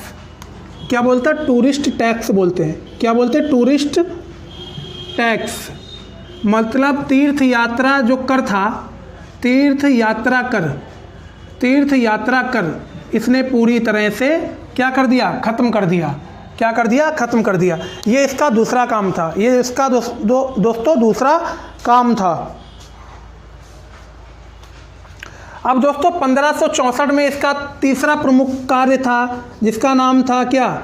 जर्जिया कर। क्या नाम था दोस्तों? जर्जिया कर। जो जर्जिया कर, क्या नाम था दोस्तों? जर्जिया कर, जो ब्राह्मणों पे जर्जिया कर लिया जाता था। जर्जिया कर जिसे हम बोलते हैं जर्जिया टैक्स। क्या बोलते हैं? जर्जिया टैक्स के नाम से हम इसे जानते हैं। दोस्तों जर्जिया कर किसके द्वारा लगाया गया था? पहला जो शासक था, अरब शासक था पहला, जिसका नाम था दोस्तों मोहम्मद बिन कासिम, जो हमारे भारत में 712 में आया, मतलब उसने शासन किया था। 712 में भारत में आया था। उसी ने ये जो जर्जिया कर को स्टार्ट किया था। ये जर्जिया कर एक ऐसा कर है जो ब्राह्मण्स पे लगाया जाता था। इसको भी इसने पूरी तरह से क्या कर दिया? ख़त्म कर दिया। जर्जिया कर को पूरी तरह से समाप्त कर दिया। ये चीज़ आपको समझ में आ चुकी होगी। दोस्तों ये जर्जिया कर जो है ये एक प्रकार का क्या था? धार्मिक टैक्स था। क्या था? धार्मिक टैक्स था। जो जर्जिया कर है एक प्रकार का क्या था दोस्तों?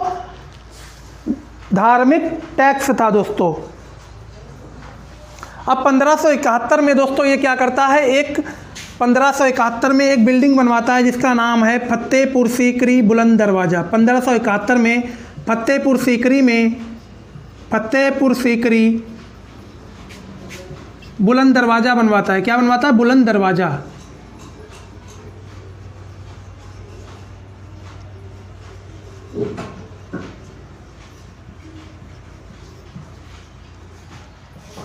दोस्तों 1571 में फतेहपुर सीकरी में ये बुलंद दरवाज़ा बनवाता है। क्या बनवाता है? बुलंद दरवाज़ा अकबर के द्वारा 1571 में बनवाया जाता है। ये चीज़ आपको समझ में आ चुकी होगी। फिर ये दोस्तों क्या करता है, 1575 में इबादत खाना की स्थापना करता है। क्या करता है दोस्तों, इबादत खाना की स्थापना करता है। 1575 में ये किसकी स्थापना करता है, 1575 में ये इबादत खाना की स्थापना करता है, इबादत खाना की ये नींव रखता है। मतलब 1575 में ये इबादत खाना बनाता है दोस्तों। इबादत खाना का मतलब होता है, ये इबादत खाना एक प्रकार का, ऐसे समझ लीजिए यहाँ पे क्या किस प्रकार की शिक्षा दी जाती है, धार्मिक से रिलेटेड, मतलब धर्म से रिलेटेड, मतलब धर्म से संबंधित यहाँ पे शिक्षा दी जाती है। इबादत खाना उसी को हम बोलते हैं।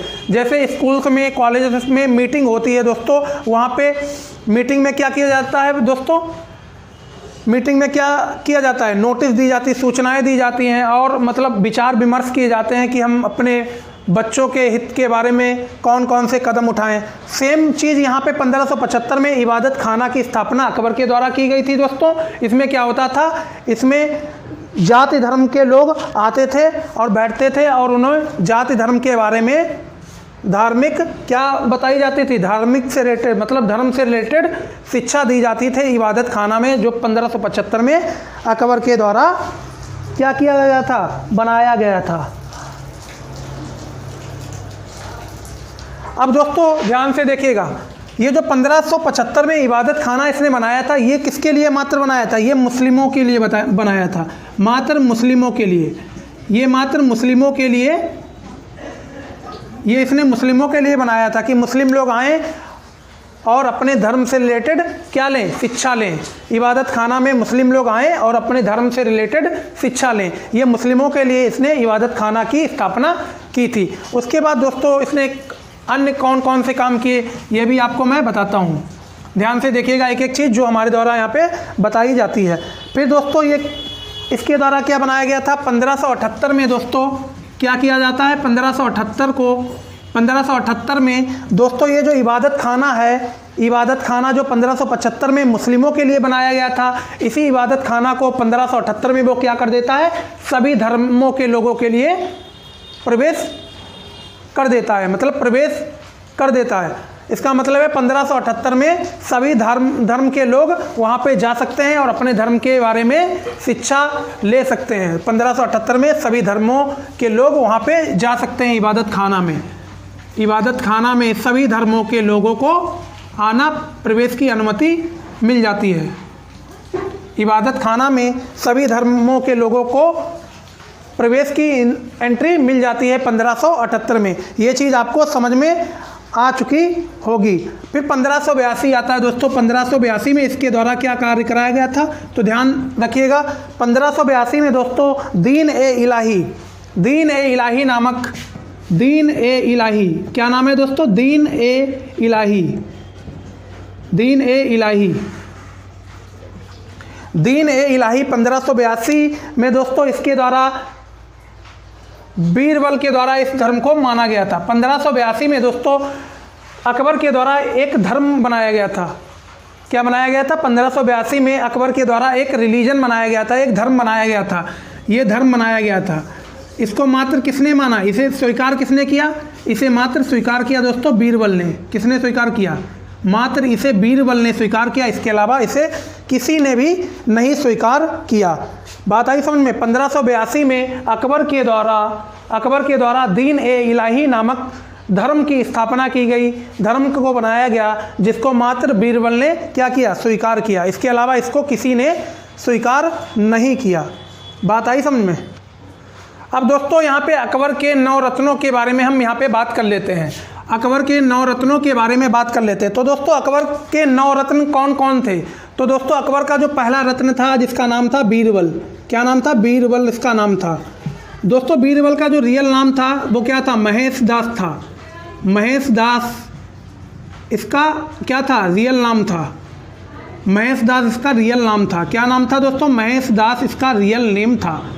किसका दोस्तों, बीरबल का रियल नेम क्या था, महेश दास था। और इसे क्या माना जाता था, अकबर के जो दरबार में 9 रत्न थे, इसे क्या माना जाता था, इसे माना जाता था एडवाइजर। क्या माना जाता था, एडवाइजर। एडवाइजर, इसे कौन सा पद दिया गया था, एडवाइजर का पद दिया गया था। किसको, बीरबल को। महेश दास जिसका रियल नेम है, इसको दोस्तों एडवाइजर का पद दिया गया था। सेकंड दोस्तों हमारा आता है तानसेन। सेकंड कौन आता है दोस्तों? तानसेन। तानसेन दोस्तों इनका रियल नेम क्या है? इसका रियल नेम दोस्तों क्या है दोस्तों? रामतनु पांडे। रामतनु पांडे इनका क्या है? रियल नेम है। रामतनु पांडे इनका रियल नेम था। किसका? तानसेन का। तानसेन का दोस्तों रियल नाम था रामतनु पांडे। और ये कौन थे? ये म्यूजिशियन थे। ये क्या थे? म्यूजिशियन थे। अकबर के 9 रत्नों में ये क्या थे? म्यूजिशियन थे। ये चीज़ आपको समझ में आ चुकी होगी। फिर आता है दोस्तों तीसरा आता है टोडरमल। तीसरा कौन आता है? टोडरमल आता है। कौन आता है दोस्तों? टोडरमल। राजा टोडरमल। ये दोस्तों कौन था? ये था दोस्तों कौन? ये दोस्तों कौन सा मिनिस्टर था? ये दोस्तों फाइनेंस मिनिस्टर था। ये क्या कौन सा था? फाइनेंस मिनिस्टर था। इसको कौन सा पद दिया गया था? फाइनेंस मिनिस्टर मतलब वित्त मंत्रालय। इसे दिया गया था वित्त मंत्रालय। वित्त मंत्रालय इसे दिया गया था। किसको? टोडरमल को। टोडरमल को दोस्तों वित्त मंत्रालय दिया गया था। ये चीज़ आपको समझ में आ चुकी होगी। टोडरमल के बाद दोस्तों आते हैं राजा मान सिंह। कौन आते हैं दोस्तों? राजा मान सिंह। दोस्तों राजा मान सिंह कौन आते हैं? मान सिंह। कौन आता है दोस्तों? मान सिंह। इन्हें कौन सा दोस्तों पद दिया गया था? इन्हें दोस्तों पद दिया गया था चीफ का। किसका पद दिया गया था? चीफ कमांडर का पद दिया गया था। क्यों चीफ कमांडर का पद दिया गया था? क्योंकि राजा मान सिंह ने किसको हराया था? राजा मान सिंह ने महाराणा प्रताप को पराजित किया था हल्दी घाटी के युद्ध में। पर अपने इतिहास में लिखा है कि अकबर ने महाराणा प्रताप को पराजित किया था। इसी के लिए इसे दोस्तों चीफ कमांडर का पद दिया गया था। चीफ कमांडर का पद दिया गया था। चीफ कमांडर का पद दिया गया था अकबर के 9 रत्नों में। अकबर के 9 रत्नों में दोस्तों राजा मान सिंह को चीफ कमांडर का पद दिया गया था। उसके बाद दोस्तों आते हैं अब्दुल रहीम खान ए खाना। अब्दुल रहीम खान ए खाना। अब अगले आते हैं अब्दुल रहीम खान ए खाना। अब्दुल रहीम खान ए खाना। ए खाना ये दोस्तों कौन थे? ये पोएट थे। ये क्या थे? ये दोस्तों एक पोएट थे। क्या थे? पोएट थे। ये हमारे अकबर के 5वें रत्न हैं। ये क्या है दोस्तों? अब्दुल रहीम खान ए खाना। ये दोस्तों क्या थे? ये एक प्रकार के पोएट थे। फिर आता है दोस्तों अबुल फजल। फिर अगले आते हैं नंबर 6 अबुल फजल। ये भी क्या थे? ये भी दोस्तों एक पोएट थे। अबुल फजल। अबुल फजल ये भी क्या थे दोस्तों? ये भी पोएट थे। पोएट थे। बात आई समझ में? पहले दोस्तों अब्दुल रहीम खान ए खाना पोएट। फिर आते हैं अबुल फजल। ये भी दोस्तों क्या थे? पोएट थे। फिर आते हैं दोस्तों फैजी। कौन आता है दोस्तों? फैजी। ये भी क्या थे? ये भी एक पोएट थे। क्या थे दोस्तों? पोएट थे। ये भी पोएट थे। ये दोस्तों 7वें नंबर पे आते हैं जिनका नाम है फैजी। ये भी क्या थे दोस्तों? अकबर के दरबार में 9 रत्नों में फैजी दोस्तों क्या थे? पोएट थे। फिर दोस्तों अगले आते हैं 8वें नंबर पे भगवान दास। 8वें नंबर पे आते हैं भगवान दास। क्या आते हैं दोस्तों? भगवान दास। क्या नाम है? भगवान दास। ये भी दोस्तों क्या थे? पोएट थे। क्या थे दोस्तों? पोएट थे। ये भी क्या थे दोस्तों? पोएट थे। फिर अगले लास्ट नंबर पे आते हैं 9वां रत्न दोस्तों कौन था? 9th नंबर पे आते हैं मुल्ला दो प्याजा। कौन था दोस्तों? मुल्ला दो प्याजा। ये कौन थे? ये दोस्तों कुक थे। कौन थे? कुक थे जो खाना बनाते थे। मुल्ला दो प्याजा। मुल्ला दो प्याजा दोस्तों ये कौन थे? ये कुक थे। ये खाना बनाने के लिए थे। ये दोस्तों थे कुक। बात आई समझ में? ये दोस्तों अकबर के क्या थे? ये अकबर के 9 रत्न हैं दोस्तों। पहले हैं बीरबल। पहला है दोस्तों बीरबल जिनका रियल नेम है महेश दास। ये एडवाइज़र थे। दूसरे हैं तानसेन जिनका रियल नेम है रामतनु पांडे। ये थे म्यूजिशियन। फिर तीसरे हैं दोस्तों टोडरमल। ये हैं दोस्तों वित्त मंत्री, मतलब इनको वित्त मंत्रालय सौंपा गया था। फिर चौथे हैं मान सिंह। इन्हें चीफ कमांडर का पद दिया गया था, मतलब सेना से रिलेटेड इन्हें पद दिया गया था। फिर आते हैं 5वें नंबर पे अब्दुल रहीम खान ए खाना। ये दोस्तों क्या थे? पोएट थे, कवि थे। फिर हैं अबुल फजल। ये भी दोस्तों पोएट थे। फिर 7 में आते हैं फैजी। ये भी दोस्तों पोएट थे। फिर 8वें नंबर पे आते हैं भगवान दास। ये भी पोएट थे। फिर 9वें नंबर पे आते हैं मुल्ला दो प्याजा। ये दोस्तों क्या थे? कुक थे। क्या थे, कुक थे। ये दोस्तों अकबर के हमारे क्या हैं, 9 रत्न हैं। ये बात आपको समझ में आ चुकी होगी। अब दोस्तों पूछ लिया जाता है एग्जाम्स में कि अकबर की बायोग्राफी क्या है, ऑटोबायोग्राफी क्या है दोस्तों, ऑटोबायोग्राफी। ध्यान दीजिएगा, अकबर की ऑटोबायोग्राफी दोस्तों है क्या, अकबरनामा है। ऑटोबायोग्राफी का नाम है दोस्तों अकबर की, ऑटोबायोग्राफी का नाम है दोस्तों अकबर की अकबरनामा। क्या नाम है, अकबरनामा। अकबरनामा इसके ऑटोबायोग्राफी का नाम है। बात आई समझ में, इसकी ऑटोबायोग्राफी का नाम दोस्तों अकबरनामा है। क्लियर है, नहीं है? इसकी दोस्तों ऑटोबायोग्राफी है अकबरनामा। क्या है ऑटोबायोग्राफी, अकबरनामा इसकी दोस्तों ऑटोबायोग्राफी है। अब इसके द्वारा दोस्तों कुछ कोर्ट एंड कल्चर्स भी बनाए गए थे, इसके द्वारा कुछ कोर्ट एंड कल्चर भी बनाए गए थे, वो ध्यान से देखिएगा। कोर्ट एंड कल्चर अकबर के द्वारा कौन कौन से बनाए गए थे, कोर्ट एंड कल्चर, कौन कौन से कोर्ट एंड कल्चर थे दोस्तों, ध्यान से देखिएगा। दीवान ए पाम पहला कोर्ट एंड कल्चर दोस्तों था, दीवान ए पाम। पहला क्या था, दीवान ए पाम, दीवान ए पाम। क्या नाम था, दीवान ए पाम। फिर दूसरा दोस्तों क्या था, पहला दोस्तों कोर्ट एंड कल्चर था दीवान ए पाम, फिर दूसरा था दीवान ए खास। क्या नाम था, दीवान ए खास। दूसरा इसके द्वारा बनाया गया कोर्ट एंड कल्चर है दीवान ए खास। क्या था, दीवान ए खास, दीवान ए खास, इसके द्वारा कोर्ट एंड कल्चर बनाया गया था। अब दोस्तों ज़रा ध्यान से देखिएगा, फिर इसके द्वारा बिल्डिंग्स कौन कौन सी बनवाई गई थी, किसके द्वारा, अकबर के द्वारा बिल्डिंग्स कौन कौन सी बनवाई गई थी। तो पहली इसके द्वारा बिल्डिंग जो बनवाई गई थी, ध्यान से देखिएगा, इसके द्वारा बिल्डिंग कौन कौन सी बनवाई गई थी। इसके द्वारा दोस्तों बिल्डिंग बनवाई गई थी, पहली बिल्डिंग है आगरा फोर्ट। पहली बिल्डिंग का नाम है आगरा फोर्ट। क्या नाम है दोस्तों, आगरा फोर्ट। इसके द्वारा पहली बिल्डिंग बनवाई गई थी आगरा फोर्ट। दोस्तों अकबर के द्वारा पहली बिल्डिंग बनवाई गई थी आगरा फोर्ट। फिर बनवाया गया फतेहपुर सीकरी। फिर दोस्तों फतेहपुर सीकरी, फतेहपुर सीकरी। फिर दोस्तों उसके बाद क्या बनवाया गया था, उसके बाद बनवाया गया था इलाहाबाद फोर्ट। क्या बनवाया गया था, इलाहाबाद फोर्ट। इलाहाबाद फोर्ट बनवाया गया था, इलाहाबाद फोर्ट बनवाया गया था दोस्तों किसके द्वारा, अकबर के द्वारा। पहला बनवाया गया था आगरा फोर्ट, दूसरा फतेहपुर सीकरी, फिर तीसरा इलाहाबाद फोर्ट बनवाया गया था। उसके बाद दोस्तों बुलंद दरवाज़ा बनवाया गया था। क्या बनवाया गया था, बुलंद दरवाज़ा। फिर क्या बनवाया गया था, बुलंद दरवाज़ा। बुलंद दरवाज़ा दोस्तों वही फतेहपुर सीकरी में बनवाया गया था। बुलंद दरवाज़ा कहाँ बनवाया गया था, फतेहपुर सीकरी में बनवाया गया था बुलंद दरवाज़ा। और उसके बाद दोस्तों क्या बनवाया गया था, उसके बाद बनवाया गया था जोधाबाई महल। जोधाबाई महल बनवाया गया था। जोधाबाई कौन थी, जोधाबाई महल बनवाया गया था।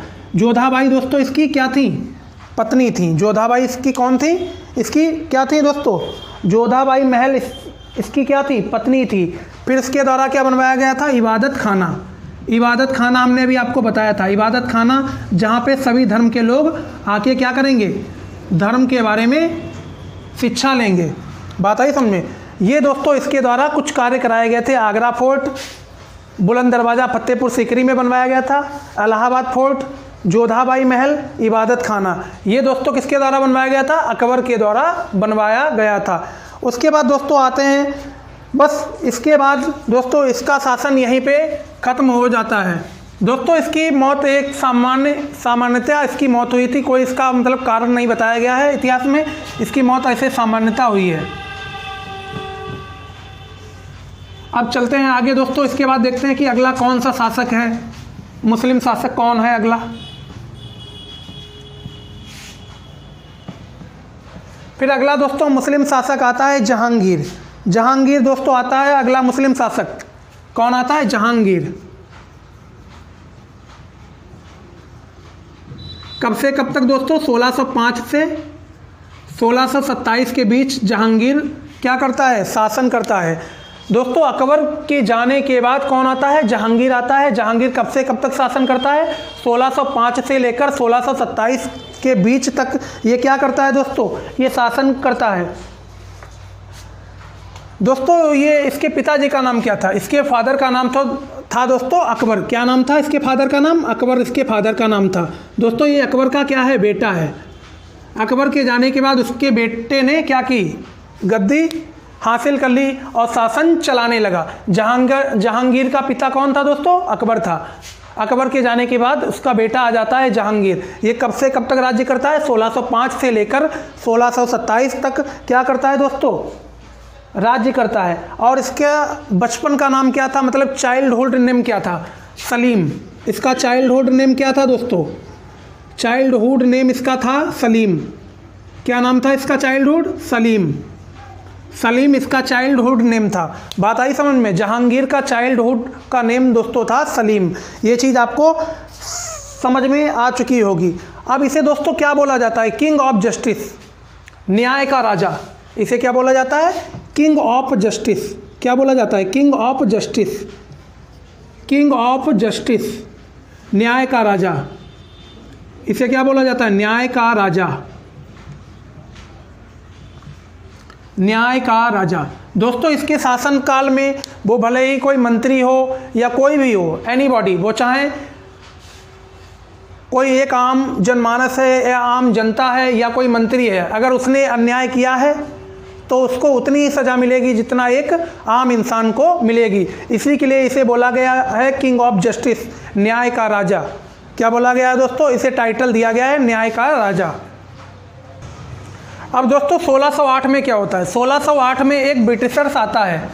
कौन आता है दोस्तों, जिसका नाम है कैप्टन हॉकिंस। क्या नाम है, कैप्टन हॉकिंस। एक ब्रिटिशर्स होता है जो इसके दरबार में आता है। किसके दरबार में, जहांगीर के दरबार में आता है। ईस्ट इंडिया कंपनी को लगाने के लिए परमिशन लेने आता है। किसकी परमिशन लेने आता है, जहांगीर की परमिशन लेने आता है।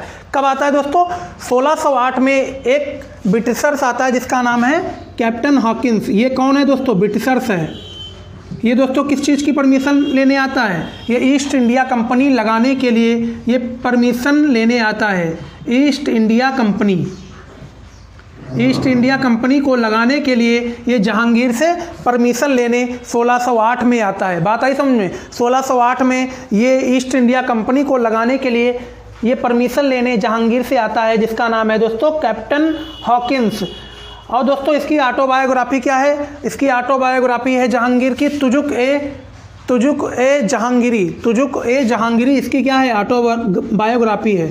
तुजुक ए जहांगीरी, तुजुक ए जहांगीरी इसकी क्या है दोस्तों, ऑटोबायोग्राफी है।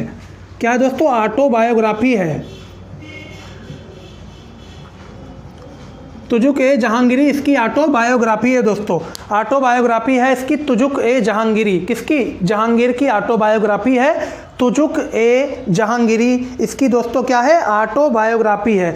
और दोस्तों इसकी टॉम्ब कहाँ है, मतलब टॉम्ब में कब्र इसकी कहाँ है, कब्र है दोस्तों इसकी कहाँ, पाकिस्तान में। टॉम्ब इसकी कहाँ है दोस्तों, पाकिस्तान में है। कहाँ है दोस्तों, पाकिस्तान में है। पाकिस्तान के कौन से शहर में है दोस्तों, पाकिस्तान के दोस्तों लाहौर शहर में है। कहाँ पे है, लाहौर। दोस्तों पाकिस्तान के लाहौर शहर में है। दोस्तों ये मौजूदा टाइम पे मतलब पाकिस्तान पे है, वैसे तो ये सब हर एक शहर और ये जो पाकिस्तान अभी नाम दे रखा है यहाँ पे पाकिस्तान, ये सब भारत में ही पहले था। ये 1947 के बाद जब विभाजन हुआ तब ये लाहौर पाकिस्तान में चला गया। इससे पहले ये भारत का ही हिस्सा हुआ करता था। बात आई समझ में। इसकी टॉम्ब कहाँ है, लाहौर में।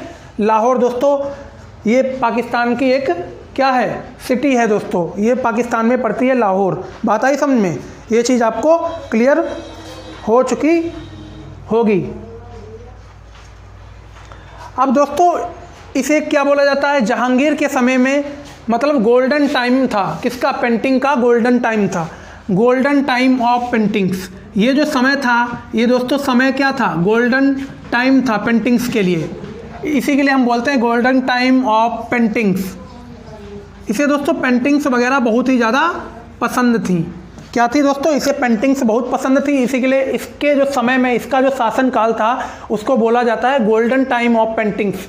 पेंटिंग्स का ये गोल्डन समय था, गोल्डन समय था दोस्तों ये पेंटिंग्स का। बात आई समझ में। फिर दोस्तों अगला शासक आ जाता है शाहजहां। क्या नाम है दोस्तों, शाहजहां आ जाता है।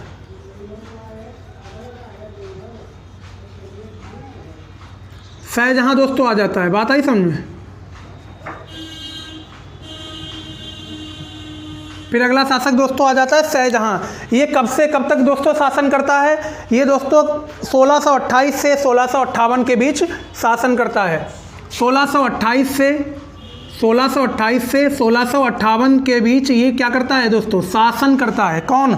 शाहजहां दोस्तों 1628 से लेकर 1658 के बीच शासन करता है। ये चीज़ आपको समझ में आ चुकी होगी। दोस्तों इसका चाइल्डहुड का नेम क्या था? इसका चाइल्डहुड नेम था खुराम।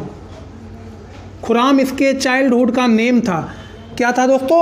इसके बचपन का नाम, मतलब चाइल्डहुड का नेम क्या था? चाइल्डहुड नेम दोस्तों इसका था खुराम। चाइल्डहुड नेम क्या था दोस्तों? खुराम। चाइल्डहुड का नेम इसका था, किसका? शाहजहां का चाइल्डहुड का नेम था दोस्तों खुराम। और शाहजहां ने कब से कब तक शासन किया? शाहजहां ने 1628 से लेकर 1658 के बीच शासन किया था। बात आई समझ में? ये चीज़ दोस्तों आपको क्लियर हो चुकी। और दोस्तों इसका जो शासन काल था 1628 से लेकर 1658, ये दोस्तों शासन काल गोल्डन पीरियड बोला जाता था। किसके लिए? बिल्डिंग्स के लिए। गोल्डन टाइम ऑफ बिल्डिंग्स,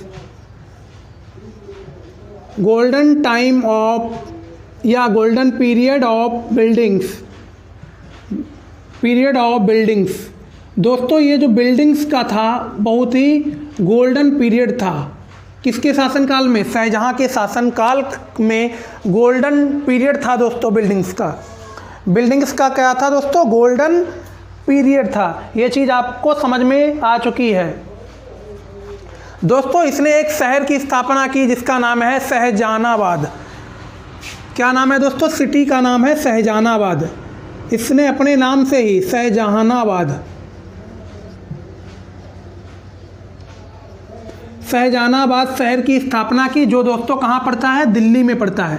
कहाँ पड़ता है दोस्तों? दिल्ली में ये शहर पड़ता है। इसने एक शहर की वहीं पे स्थापना की है जिसका नाम है शाहजहानाबाद। शाहजहानाबाद दोस्तों ये दिल्ली का एक सिटी है। ये किसके द्वारा स्थापना की गई थी? शाहजहां के द्वारा स्थापना इसकी की गई थी जिसका नाम है शाहजहानाबाद।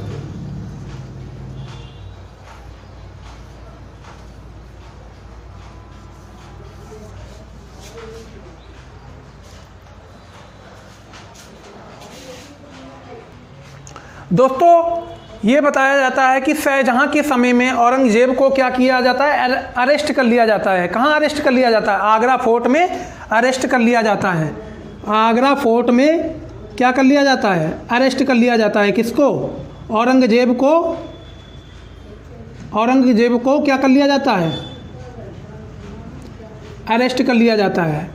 क्या कर लिया जाता है दोस्तों? अरेस्ट कर लिया जाता है। औरंगजेब को दोस्तों आगरा फोर्ट में क्या कर लिया जाता है? अरेस्ट कर लिया जाता है। किसके समय में? शाहजहां के समय में। बात आई समझ में? ये चीज़ आपको क्लियर हो चुकी होगी। उसके बाद दोस्तों 1666 में इसकी क्या हो जाती है? मृत्यु हो जाती है। किसकी मृत्यु हो जाती है? शाहजहां की डेथ हो जाती है। क्या हो जाती है? 1666 में इसकी मृत्यु हो जाती है। ये चीज़ आपको क्लियर हो चुकी होगी। 1666 में इसकी क्या हो जाती है दोस्तों? मृत्यु हो जाती है। किसकी मृत्यु हो जाती है? शाहजहां की मृत्यु हो जाती है 1666 में। और इसके द्वारा दोस्तों बिल्डिंग्स क्या बनवाई गई हैं? बिल्डिंग्स बनवाई गए हैं ताक-ए-तौस। ताक-ए-तौस दोस्तों इसके द्वारा एक बिल्डिंग बनवाई गई जिसका नाम है ताक-ए-तौस। बिल्डिंग इसके द्वारा कौन कौन सी बनवाई गई? जरा ध्यान से देखिएगा।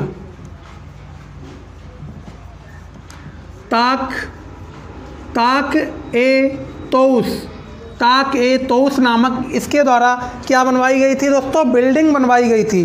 ताक-ए-तौस नामक बिल्डिंग बनवाई गई थी, जो बनवाई गई थी 22 मार्च 1635 में।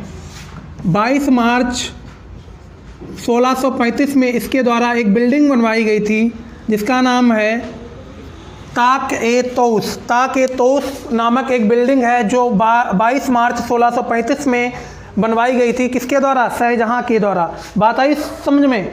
फिर इसके बाद बनवाई गई थी दोस्तों नगीना मस्जिद बनवाई गई थी 1635 में। नगीना मस्जिद भी बनवाई गई थी इसी के शासनकाल में, इसके द्वारा। नगीना मस्जिद,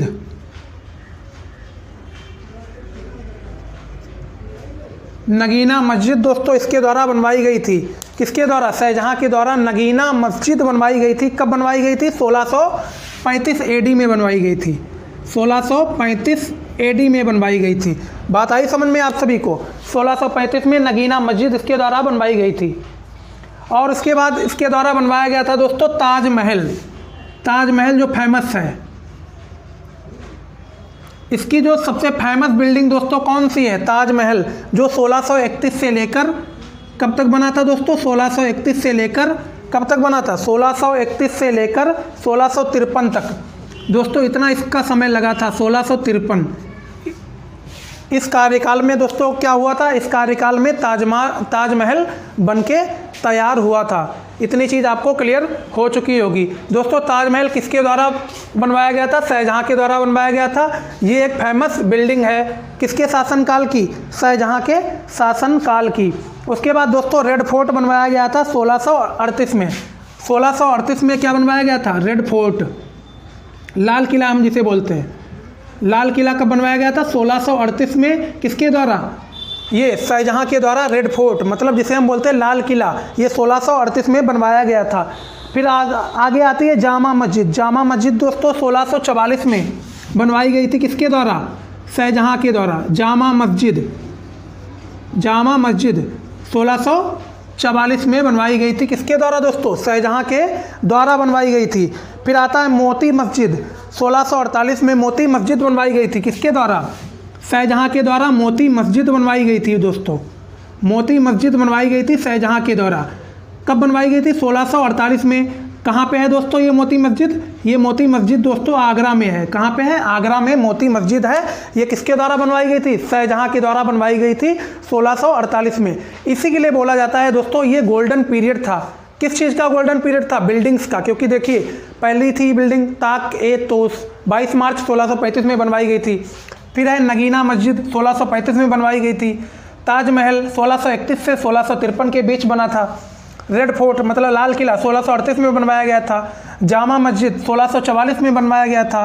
फिर आती मोती मस्जिद 1648 में बनवाया गया था, जो कि मोती मस्जिद आगरा में है। ये चीज़ आपको क्लियर हो चुकी है दोस्तों। ये था शाहजहाँ का शासनकाल। बस इसका शासनकाल यहीं तक सीमित था, इसके अलावा कुछ खास है नहीं।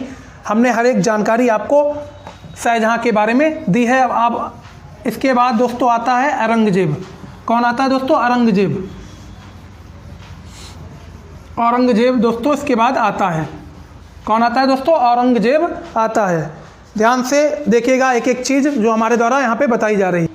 अब दोस्तों इसके बाद मुग़ल साम्राज्य का, मुग़ल एम्पायर का जो आखिरी शासक है दोस्तों, वो कौन है दोस्तों? औरंगजेब है। कौन है? औरंगजेब है। क्या नाम है दोस्तों उसका? औरंगजेब है। इसका शासनकाल कब से कब तक रहा? 1658 से लेकर 1707 के बीच में इसका शासनकाल रहता है। इसका नाम है औरंगजेब। अब दोस्तों ये किसका बेटा था? ये दोस्तों हुमायूं का बेटा था। किसका बेटा था दोस्तों? सॉरी, हुमायूं का बेटा नहीं, ये शाहजहाँ का बेटा था। किसका बेटा था दोस्तों? इसके पिताजी का नाम था, इसके फादर का नाम था शाहजहाँ। दोस्तों ये शाहजहाँ का बेटा था। ये शाहजहाँ का बेटा था दोस्तों। ये चीज़ आपको क्लियर हो चुकी होगी। औरंगजेब के पिताजी का नाम क्या था? शाहजहाँ। मतलब औरंगजेब जो था वो शाहजहाँ का क्या था? बेटा था। ये चीज़ आपको क्लियर हो चुकी होगी। अब आते हैं दोस्तों बैटल ऑफ देवराय का। एक बैटल होता है दोस्तों बैटल ऑफ देवराय।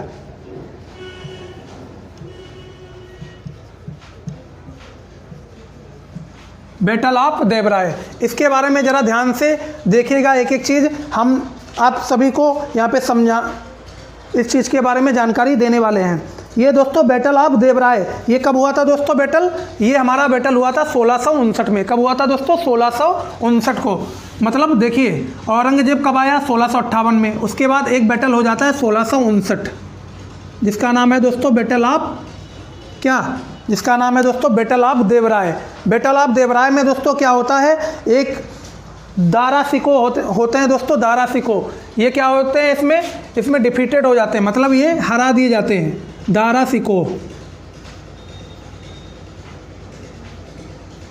दोस्तों इस बैटल में क्या होता है दोस्तों? इस बैटल में दारा सिको की हार हो जाती है।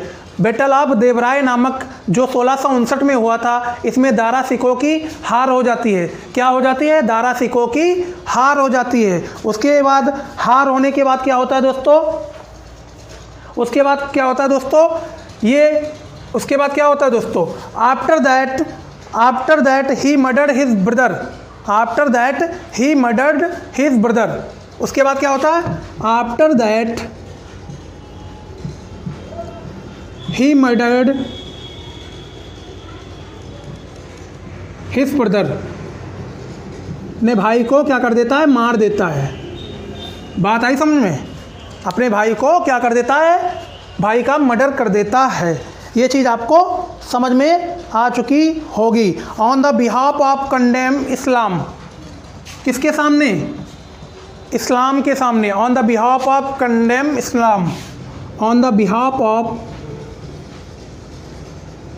On the behalf of, on the behalf of दोस्तों क्या होगा, condemned over Islam, on the behalf of condemned over Islam, over Islam. इसके कारण दोस्तों इसके भाई को क्या कर दिया जाता है, मार दिया जाता है। दोस्तों बात आई समझ में, बात आई नहीं आई, बात आई समझ में। फिर दोस्तों उसके बाद आता है 1659 में कोरोनेशन सेरेमनी होती है। कहाँ पे, 1659 में क्या होता है दोस्तों, कोरोनेशन सेरेमनी होती है। 1659 में क्या होता है, कोरोनेशन सेरेमनी होती है। कोरोनेशन सेरेमनी होती है दोस्तों, कहाँ पे होती है, ये होती है रेड फोर्ट में। कहाँ पे होती है, रेड फोर्ट में कोरोनेशन सेरेमनी होती है। कौन होती है दोस्तों, 1659 में कोरोनेशन सेरेमनी होती है। कहाँ पे होती है, रेड फोर्ट में होती है। अब इसके बारे में ये जान लीजिएगा, औरंगजेब के बारे में ये जान लीजिएगा दोस्तों, अकबर के द्वारा देखिए जो जजिया कर जो ख़त्म किया गया था, इसका शासन आने के बाद इसने फिर से क्या किया, जजिया कर स्टार्ट कर दिया। जजिया कर फिर से इसने वसूलना स्टार्ट कर दिया, शुरू कर दिया, इसने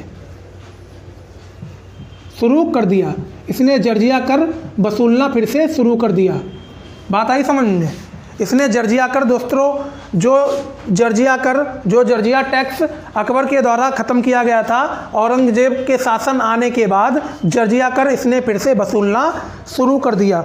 ये चीज़ आपको समझ में आ चुकी होगी। अब ये जजिया कर कब स्टार्ट किया गया था, 1679 में इसने क्या कर दिया, इसी जजिया कर को फिर से दोबारा से क्या कर दिया, स्टार्ट कर दिया। औरंगजेब ने 1679 में जजिया टैक्स शुरू कर दिया दोबारा से। जजिया कर क्या कर दिया दोस्तों, फिर से वसूलना शुरू कर दिया। अब इसके द्वारा कुछ एक दो प्रमुख बिल्डिंग्स हैं, वो भी मैं आपको यहाँ पे बता देना चाहता हूँ। पहली बिल्डिंग है मोती मस्जिद।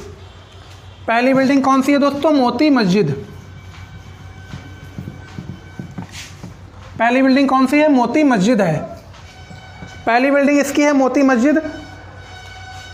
मोती बिल्डिंग पहली इसकी कौन सी है, मोती मस्जिद, जो इसके द्वारा बनवाई गई थी। फिर उसके बाद दोस्तों क्या आता है, red fort Delhi. Red fort Delhi,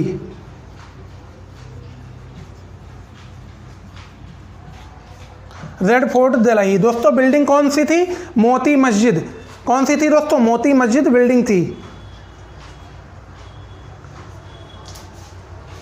और दोस्तों कौन सी बिल्डिंग थी, बीबी का मकबरा। क्या नाम था, बीबी का मकबरा। बीबी का मकबरा नामक बिल्डिंग थी, जिसे दोस्तों हम क्या बोलते हैं, ब्लैक ताजमहल बोलते हैं। ब्लैक ताजमहल के नाम से जाना जाता है। बीबी का मकबरा दोस्तों ब्लैक ताजमहल के नाम से जाना जाता है, जो इसके औरंगजेब के द्वारा क्या किया गया था, बनवाया गया था। अब दोस्तों इसकी टॉम्ब कहाँ है, इसकी टॉम्ब है औरंगाबाद में।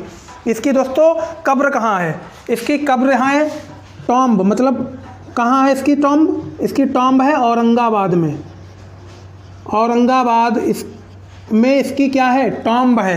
ये चीज़ आपको क्लियर हो चुकी होगी।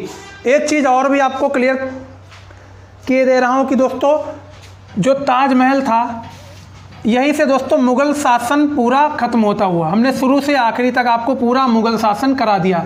अब कुछ एक दो इम्पॉर्टेंट पॉइंट्स दोस्तों जो हैं वो आपको याद करने ज़रूरी हैं। दोस्तों कभी कभी क्वेश्चन आ जाता है कि जो ताजमहल बनाया गया था उसके आर्किटेक्ट कौन थे। आर्किटेक्ट